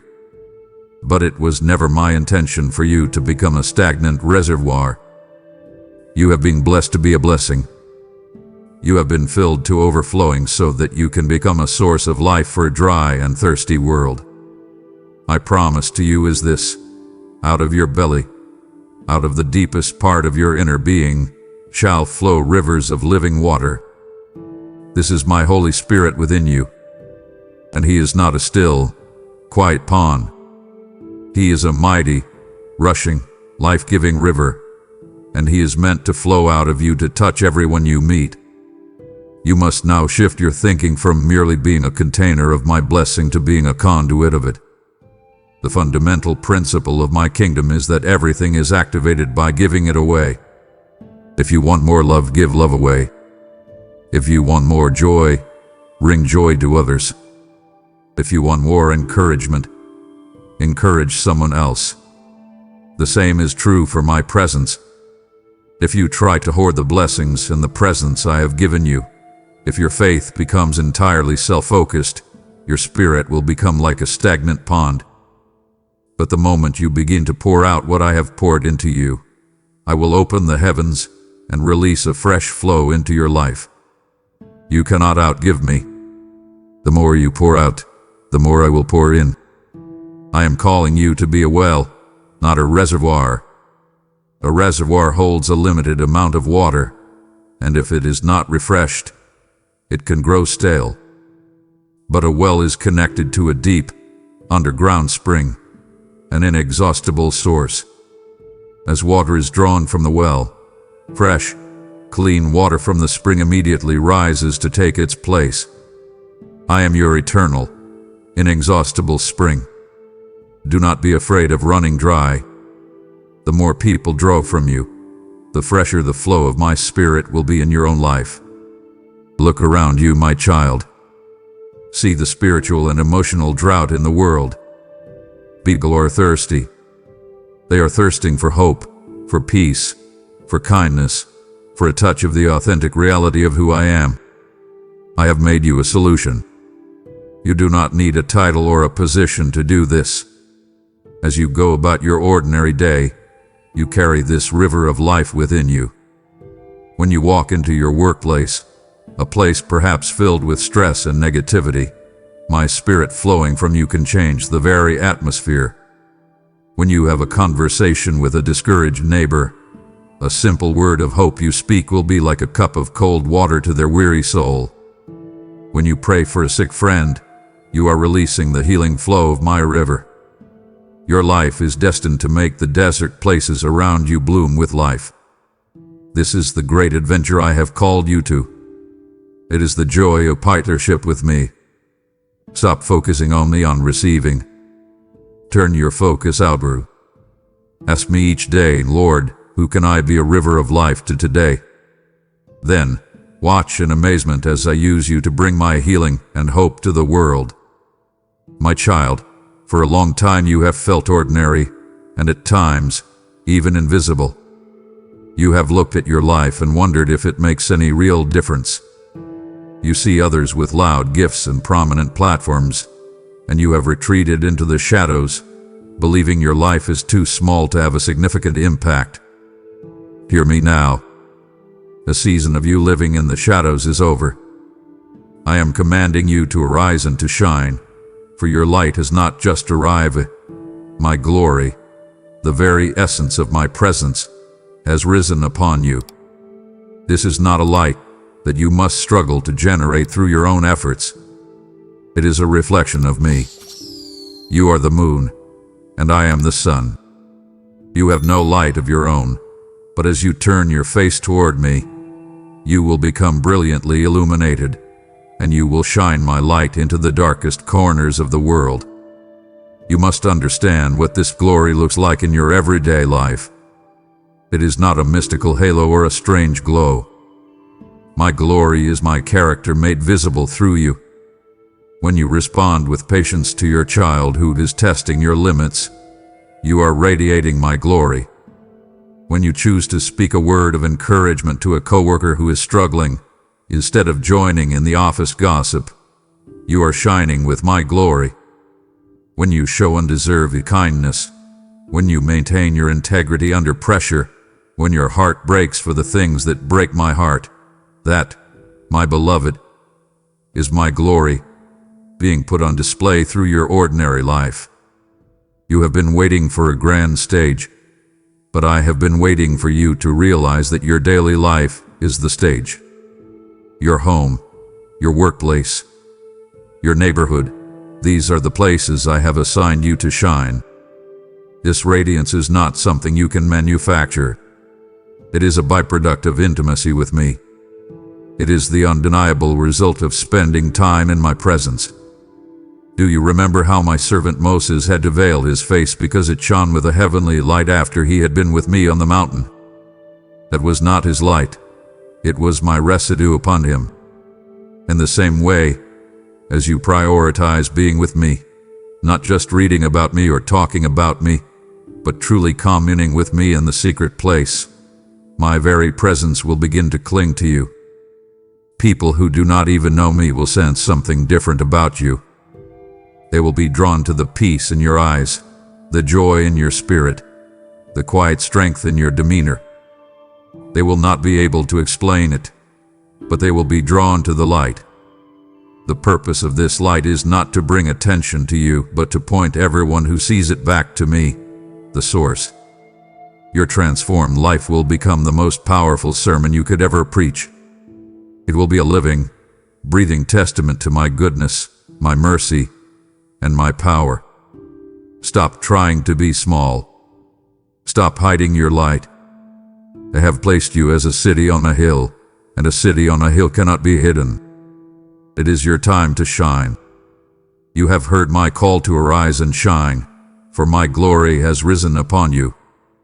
If your spirit now yearns to cast this light into the deepest shadows of the earth, know that I have prepared a way for you to send it forth. Your gift is the precious oil that keeps this lamp burning brightly, a sacred beacon carrying this good news to souls who are trapped in an endless night. This is not merely a donation. It is your prophetic act of shining, your partnership with me to push back the darkness for those who cannot yet see their dawn. To you who fuel this fire, I speak my word. The light of your own life will shine brighter before others, that they may see your good deeds and glorify your Father in heaven. I am the one who gives seed to the sower, and I will now multiply the seed you sow and increase the harvest of your righteousness. Become a beacon of hope this very moment. Use the super thanks. Become a member, or find the link in the description, and release my light. Child, feel the strength I have poured into you. You are now shielded, filled with my wisdom, and robed in courage. I have prepared you not for a life of safety, but for a life of glorious purpose. To stop listening now would be like a champion training for years, only to walk away from the stadium before the race begins. The thought of all this divine preparation not reaching its intended, magnificent fulfillment is a sorrow to my heart. Stay, and let me reveal your destiny. My child, let us talk about the fear that grips you, the very real fear that comes from living in a broken and often dangerous world. I see how you worry for the safety of your children when they are out of your sight. I feel the anxiety that rises in you when you hear of a bad diagnosis or a sudden tragedy. You feel vulnerable, exposed, like a fragile vessel in a raging sea. I am speaking to you today to anchor your heart in this unshakable truth. I am your shield and your ever-present protector. My protection over you is not a hopeful wish. It is a spiritual reality, a divine fortress that surrounds you at all times. You are not at the mercy of random chance. You are under the constant, vigilant watch of the God of the universe. My promise to you is this: 1,000 may fall at your side, and 10,000 at your right hand, but it will not come near you. Look at the chaos in the world, the uncertainty, the fear being broadcast day and night. It is easy to get swept up in it. But I am drawing a line of demarcation around you, your family, and your home. While others may be overcome by the prevailing darkness, my light will be your shield. I have given my angels charge over you, to guard you in all of your ways. Think of this: at my command, powerful angelic beings, warriors of heaven, have been dispatched with one mission: to ensure your safety. They are with you in your car on the highway. They stand guard over your house as you sleep. They encamp around your loved ones. You have a divine security detail that is always on duty, always alert. When waves of fear begin to wash over you, I want you to learn a new response. I want you to run to your hiding place. And I am that hiding place. In a moment of panic, I invite you to close your eyes, quiet your spirit, and by faith, pull your soul into the secret place of my presence. Hide yourself under the shadow of my wings. Imagine a mother eagle covering her vulnerable eaglets with her massive, strong wings, protecting them from predators in the storm. That is a picture of my heart for you. I am your fierce defender and your tender refuge. As you learn to do this, you will feel the physical symptoms of fear begin to recede, replaced by my supernatural peace. And no plague shall come near your dwelling. This is my promise. I cover your home with the protective blood of my Son. I speak peace and safety over your household. You do not have to live in a state of constant, low-grade anxiety. You can live from a place of profound security, knowing that you are sealed by my Spirit and kept by my power. Nothing can touch you that has not first been filtered through my loving hands. You are safe. You are protected. You are mine. My beloved, I know the exhaustion that comes from trying to figure everything out on your own. You are facing complex decisions, confusing situations, and relational tangles that have no easy answers. You lie awake at night, turning the problems over and over in your mind, trying to come up with the perfect plan, terrified of making a wrong choice that could lead to disastrous consequences. This mental and emotional striving has worn you out. I am here today to release you from that burden. You were never meant to navigate this life with only your own limited understanding. I have an infinite supply of divine wisdom, and my greatest delight is to give it to you. My promise is simple and direct. If any of you lacks wisdom, let him ask me, and I will give it to him generously, without finding fault. This is not a wisdom I hold back, reserved for a special few. It is available to you every moment of every day. You do not have to beg or perform to earn it. You simply have to humble yourself, acknowledge that you do not have the answer, and ask. When you do, I will give you a gift far greater than mere knowledge. I will give you discernment. Knowledge is the accumulation of facts, but discernment is the ability to see the truth behind the facts. I will give you the supernatural ability to distinguish between truth and error, to see past a person's charming words to the true motive of their heart. I will help you recognize a deceptive opportunity that looks good on the surface but would lead you into a trap. This discernment will be a guardrail for your life, protecting you from immense pain and regret. This heavenly wisdom is very different from the wisdom of the world. The world's wisdom is often driven by pride, selfish ambition, and a need for control. It is competitive and can lead to disorder and strife. But the wisdom that comes from me is first of all pure. Its motives are clean. It is also peace-loving, gentle, willing to yield, full of mercy and good fruit. You will recognize my wisdom by the atmosphere it creates. It will not bring more anxiety and confusion into your heart. It will bring a peaceful clarity. In the middle of a complex family conflict, my wisdom will show you the path to reconciliation. In a difficult business decision, my wisdom will give you a strategy that brings both success and integrity. I want to give you this wisdom for every area of your life, for your finances, for raising your children, for your health, for your relationships. As you learn to pause and ask for my wisdom before you act, you will find yourself making choices that lead to life and peace. You will even find yourself speaking with an insight that surprises you, and you will know that it is my Spirit giving you the words. Stop striving. Start asking. I am waiting to give you all the wisdom you need. My child, let us speak directly to the fear that has held you in its grip. It has been a constant companion, a whispering voice that has dictated too many of your choices. It is the fear of failure that has kept you from starting the new venture. It is the fear of rejection that has kept you from being vulnerable in your relationships. It is the fear of what other people think that has caused you to shrink back and hide your light. You have accepted this fear as a part of your personality, as just the way you are. But I am here to declare a truth that will set you free. I have not given you a spirit of fear. Fear is a spirit, and it does not come from me. It is an illegal trespasser in the heart of a child of the King. The spirit I have given you is one of power, of love, and of a sound, disciplined mind. It is time for you to evict the spirit of fear and embrace the spirit of courage that is your birthright.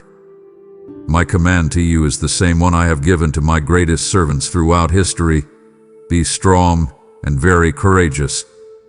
This is not a suggestion. It is a command. And because I have commanded it, I have also given you the ability to obey it.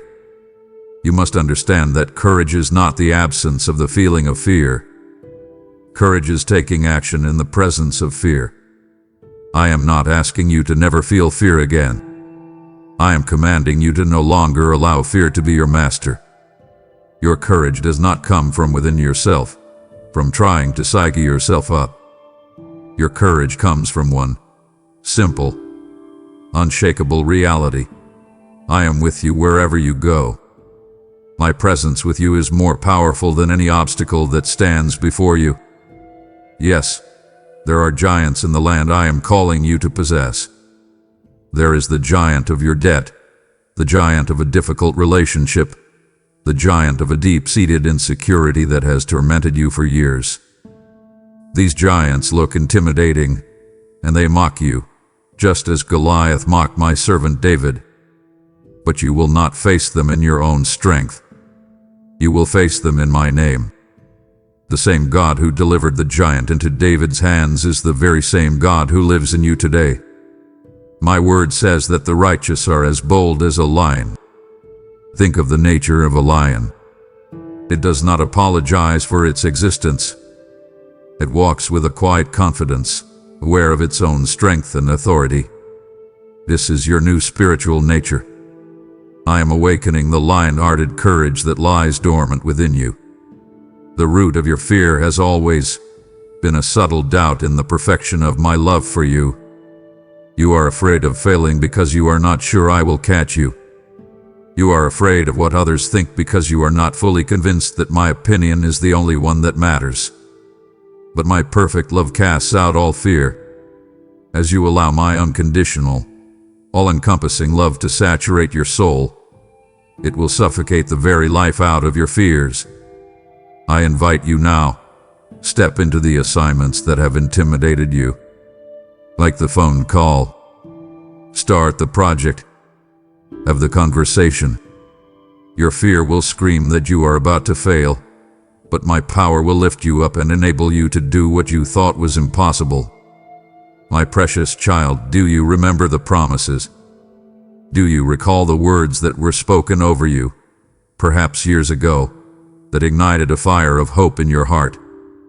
A word whispered by my spirit in the quiet of the morning, a promise from my scriptures that leapt off the page and became yours, a prophetic declaration spoken by a trusted voice that resonated deep within your soul. You have held on to these words. You have wept over them, prayed over them, and at times, you have almost given up on them. The long years of waiting have tempted you to believe that perhaps you misheard me, that perhaps the promise was for someone else, or that the time for its fulfillment has passed.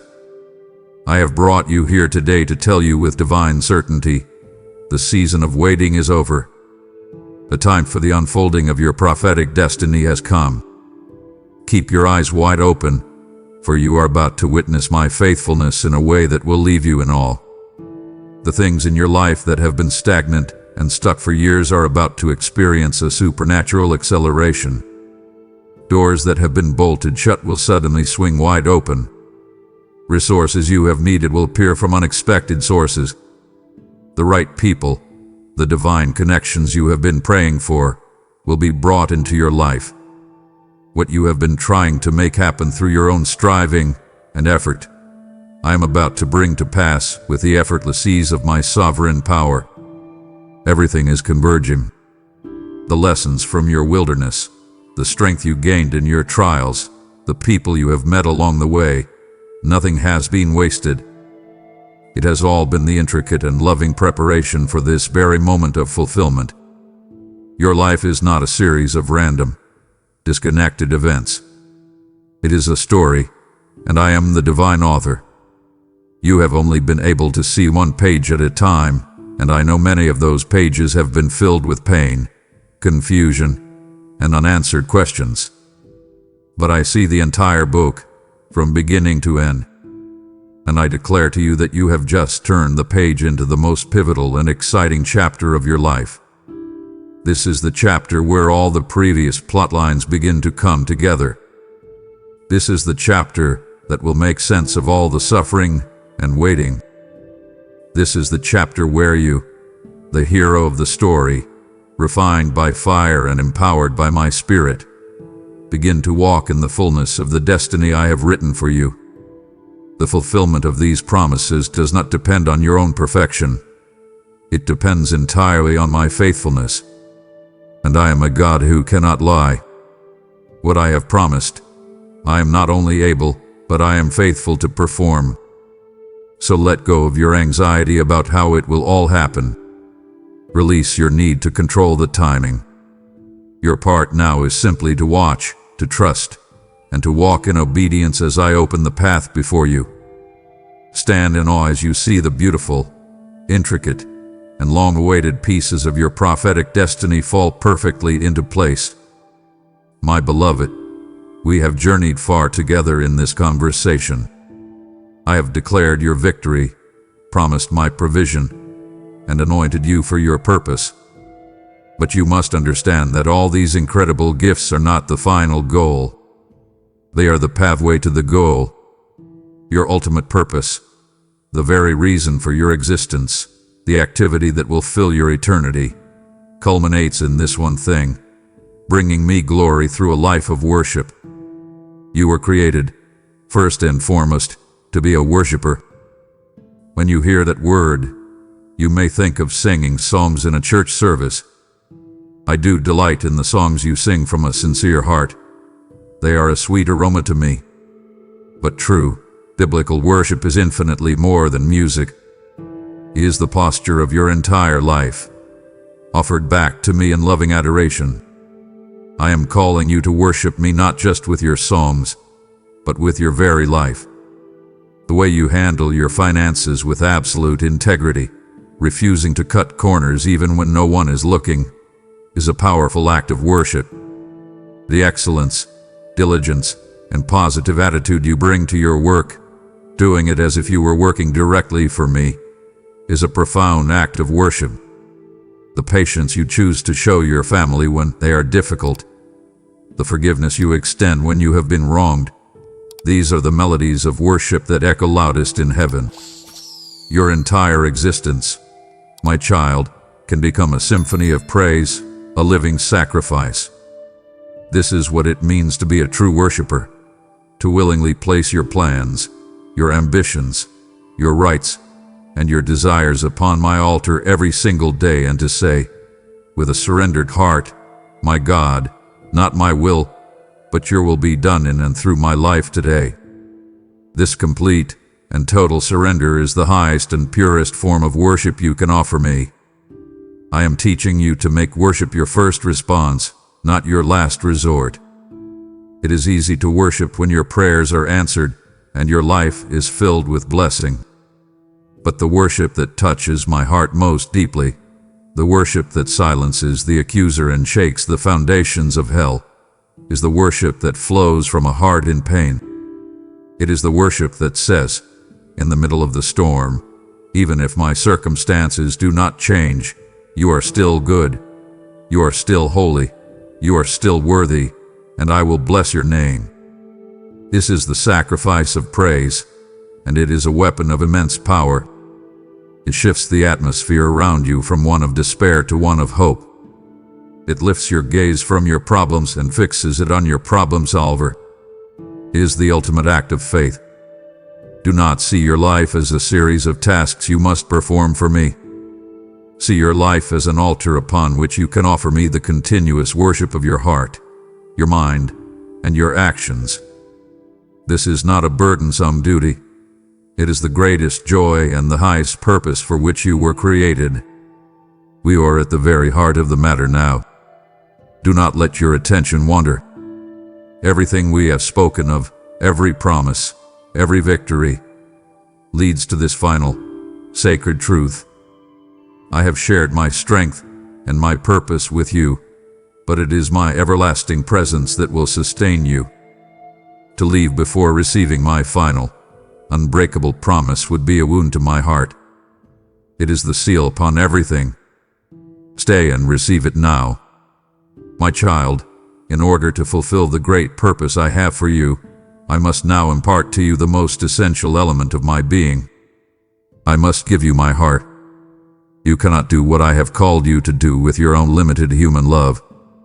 Your own heart, wounded by the world, can at times be cynical, judgmental, and quick to protect itself.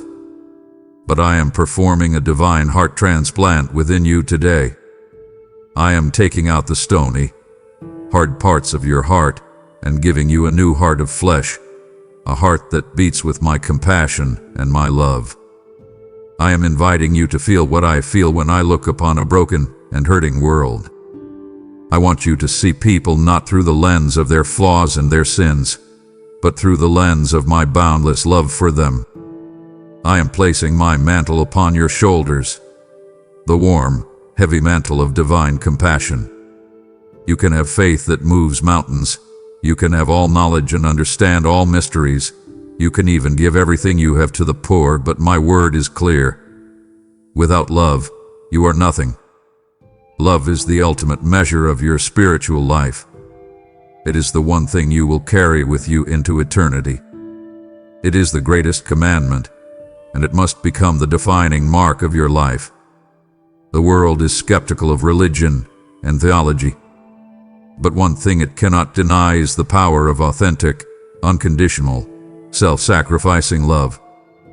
It will be your love for your fellow believers and for those who are lost that will be the undeniable sign to a watching world that you truly belong to me. This love will be your greatest sermon. This compassion I am giving you is not an emotion you have to try and muster up. In fact, If you try to love people in your own strength, you will quickly become exhausted and burned out. The compassion that I am calling you to is the supernatural overflow of my Spirit within you. It is He who will give you the grace to love the person who honors you. It is He who will give you the patience for the person who has betrayed you. It is He who will fill you with mercy for the person who seems to deserve it the least. And a vital part of walking in this love is forgiveness. You have been forgiven a debt so massive you could never have repaid it. The measure of grace you have so freely received is now the measure of grace you must freely give. I am giving you the divine power to release every person who has ever wounded you, to cancel their debt against you, not because they have earned it, but because your own freedom depends on it. This act of forgiveness, empowered by my Spirit, will be one of the most liberating experiences of your life. This love, this compassion, this heart of forgiveness, this is the fuel for your mission. It is what will keep you going when the work is hard. It is the proof of your faith and the power of your witness. Receive my heart for the world today. My beloved, I must speak to you about the journey ahead. Your life of faith is not a short sprint. It is a long-distance marathon. There will be seasons of exhilarating speed and seasons of grueling, uphill climbs. There will be moments when you feel you could run forever, and moments when every fiber of your being will scream at you to quit. I see the weariness that has begun to settle in your soul. The initial excitement of your journey has faded, and now you are faced with the daily, demanding reality of long-term faithfulness. Do not be discouraged. The strength that got you started is not the same strength that will get you to the finish line. I am here today to infuse you with a new strength, a supernatural endurance, to empower you to not just run your race, but to finish it well. One of the greatest keys to endurance is learning to run light. You are trying to run this marathon while carrying a heavy backpack filled with unnecessary weights. There is the weight of a secret sin you have not confessed. There is the weight of the bitterness you are holding against someone who hurt you. There is the weight of your constant worry about the future. There is the weight of your regret over the past. These things are not from me. They are burdens the enemy has tricked you into carrying, and they are slowing you down, draining your spiritual energy. In this moment, I am giving you the grace and the courage to lay aside every weight and the sin that so easily entangles you. Come to me. Confess what needs to be confessed. Forgive who needs to be forgiven. Surrender what needs to be surrendered. Leave the heavy backpack at my feet. You will be amazed at how much faster and farther you can run when you are running free. Another temptation you will face is the temptation to grow weary in doing good. There is always a season between planting a seed and seeing the harvest.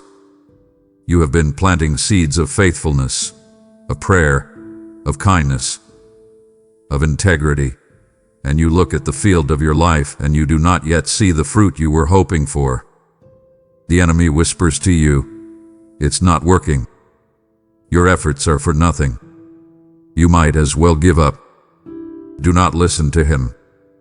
I promise you, your labor in me is never, ever in vain. In the proper season, at the exact right time, you will reap a glorious harvest if you do not give up. The source of your strength for this long race cannot be your own willpower. That will eventually run out. The secret source of your endurance is my joy. The joy of your salvation. The joy of knowing you are unconditionally loved. The joy that comes from being in my presence. This is not a fragile happiness based on your circumstances. It is a deep, resilient, supernatural strength. When you feel you cannot go on, do not try to muster up more willpower. Instead, come into my presence and be filled with my joy. It will be the fuel that empowers you to keep going. Look ahead. See the finish line. I am there, waiting for you. A crown of righteousness is laid up for you. Run with that eternal prize in your sights, for I am with you, and I will see you through to the very end.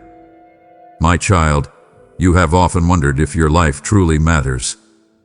You live in a world that celebrates what is big, what is loud, and what is famous. Your own life, by contrast, can feel small, quiet, and unseen. You wonder if, after you are gone, you will have left any meaningful mark on the world. I want to settle this question in your heart today with a truth that will redefine your understanding of significance. The small, quiet life of daily faithfulness lived before me is the life that builds the most powerful and enduring legacy of all. The choices you are making today, in the secret place of your heart and in the ordinary moments of your life, are sending ripples into eternity. You are not just building for the next 70 or 80 years. You are building for a kingdom that will never end. Do not despise the small, unseen acts of faithfulness. The world may not see them, but I do.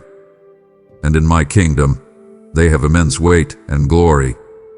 When you faithfully choose to control your tongue and speak with kindness instead of anger, you are building an eternal legacy.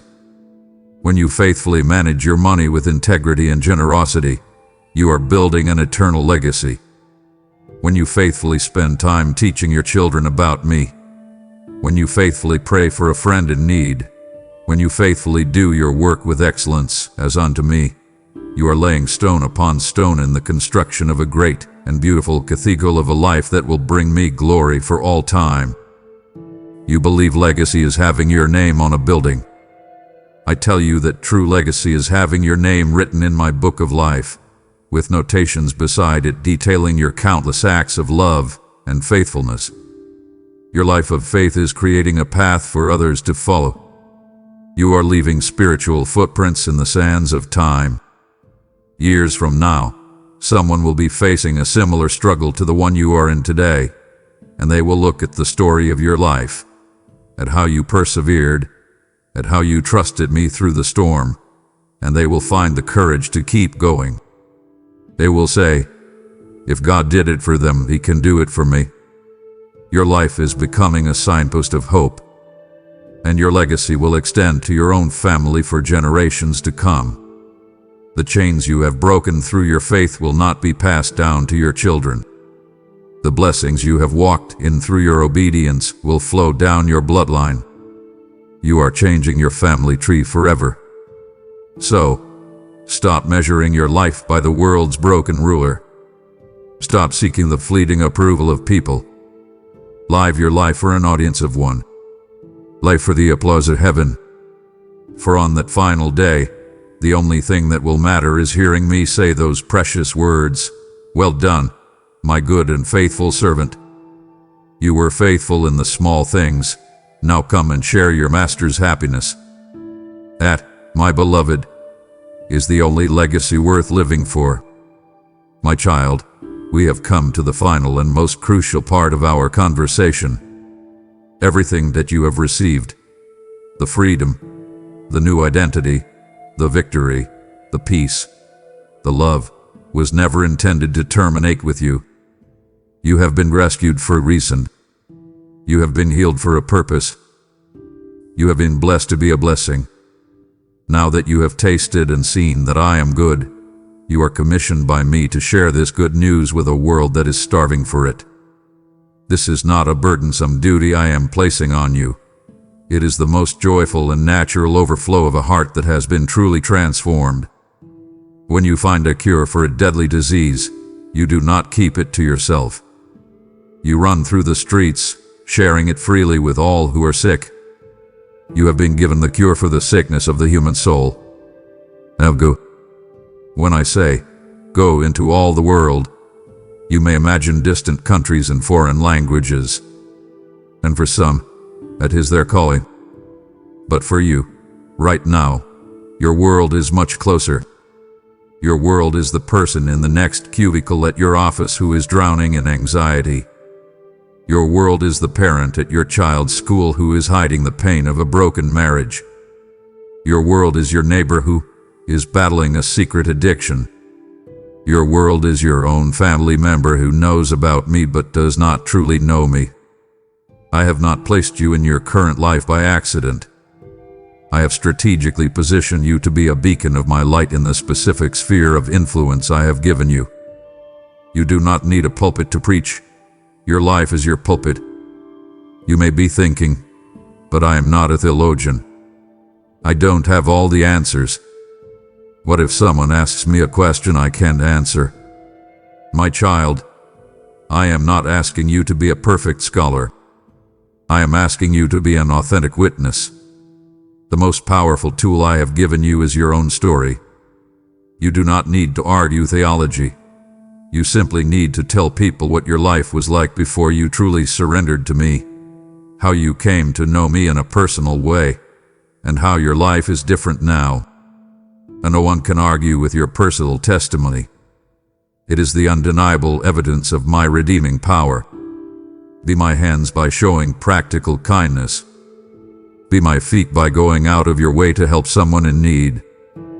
And be my voice by sharing the simple story of what I've done for you. My word promises that my spirit will give you the words to say in the moment you need them. Do not let fear or feelings of inadequacy hold you back any longer. Freely you ever see, now freely give. Everything I have done in you has been to prepare you for this mission. The greatest joy you will ever know is the joy of partnering with me to see another soul come home. This is not the end of your story. It is the glorious beginning of your mission. We have arrived, my child, at the final word. But this is not an ending. It is a seal upon everything we have discussed. This is the ultimate, unbreakable foundation upon which you will build the rest of your days. Let all the other truths settle deep into your soul, but let this final promise be the anchor that holds you fast for all eternity. Let it be the truth you return to in the darkest night, the promise you cling to when all other comforts fail. This is my final word to you, my everlasting covenant. Hear me now, for this is the most important promise of all. Lo, I am with you always. Let's break down the power of that statement. Lo is a word that commands your full attention. It is a divine interruption to your fear and your doubt. I am is my eternal, covenant name, the name of the one who is self-existent, who needs nothing, who holds all power. With you, this is the revolutionary part. I am not a distant God watching from the heavens. I am with you, beside you, and by my Spirit, I am in you. And always. This is the scope of the promise. Not just on your good days when you feel close to me.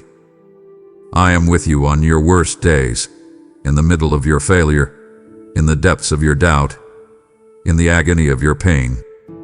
I am with you through every season of your life, and I will be with you even to the very end of the age. I am the one constant in your ever-changing world. Because I am with you, nothing can ever separate you from my love. Do you hear that? Nothing. Not your deepest fear about the future. Not your most painful memory from the past. Not the accusations of the enemy or the judgments of people. Not the highest height of success or the lowest depth of failure. Neither angels nor demons. Not your present struggles nor your future worries.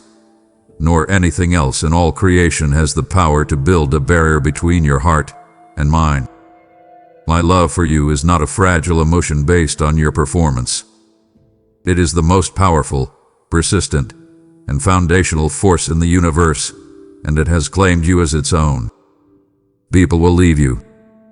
Friends may forsake you. Family will, at times, disappoint you. That is the painful reality of this fallen world. But I am not a man. I cannot lie, and it is against my very nature to abandon my children. I will never leave you nor forsake you. Even when you cannot feel me, even when your heart is numb and your prayers feel empty, I am there.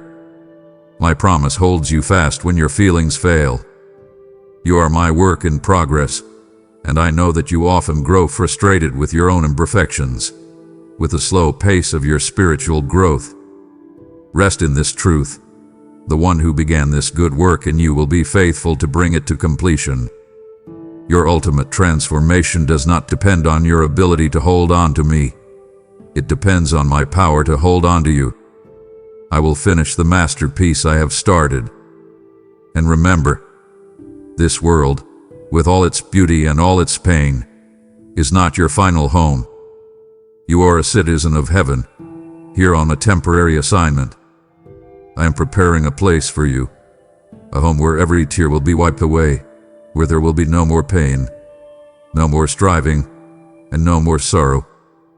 Live your life here with the confident hope of the glorious eternity that awaits you. So now, my beloved, our conversation for this moment is complete, but our walk together is just beginning. I have given you the good news. I have shown you your identity, your purpose, and your destiny. The final word is this, a command and a blessing that sums up everything. My child, your time has come.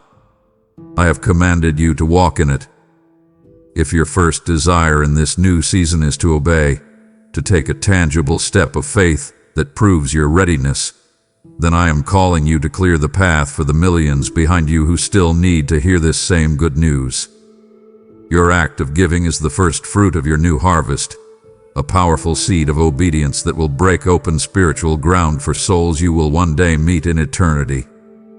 This is your first official act as my ambassador of good news, a divine opportunity to put your yes into immediate action.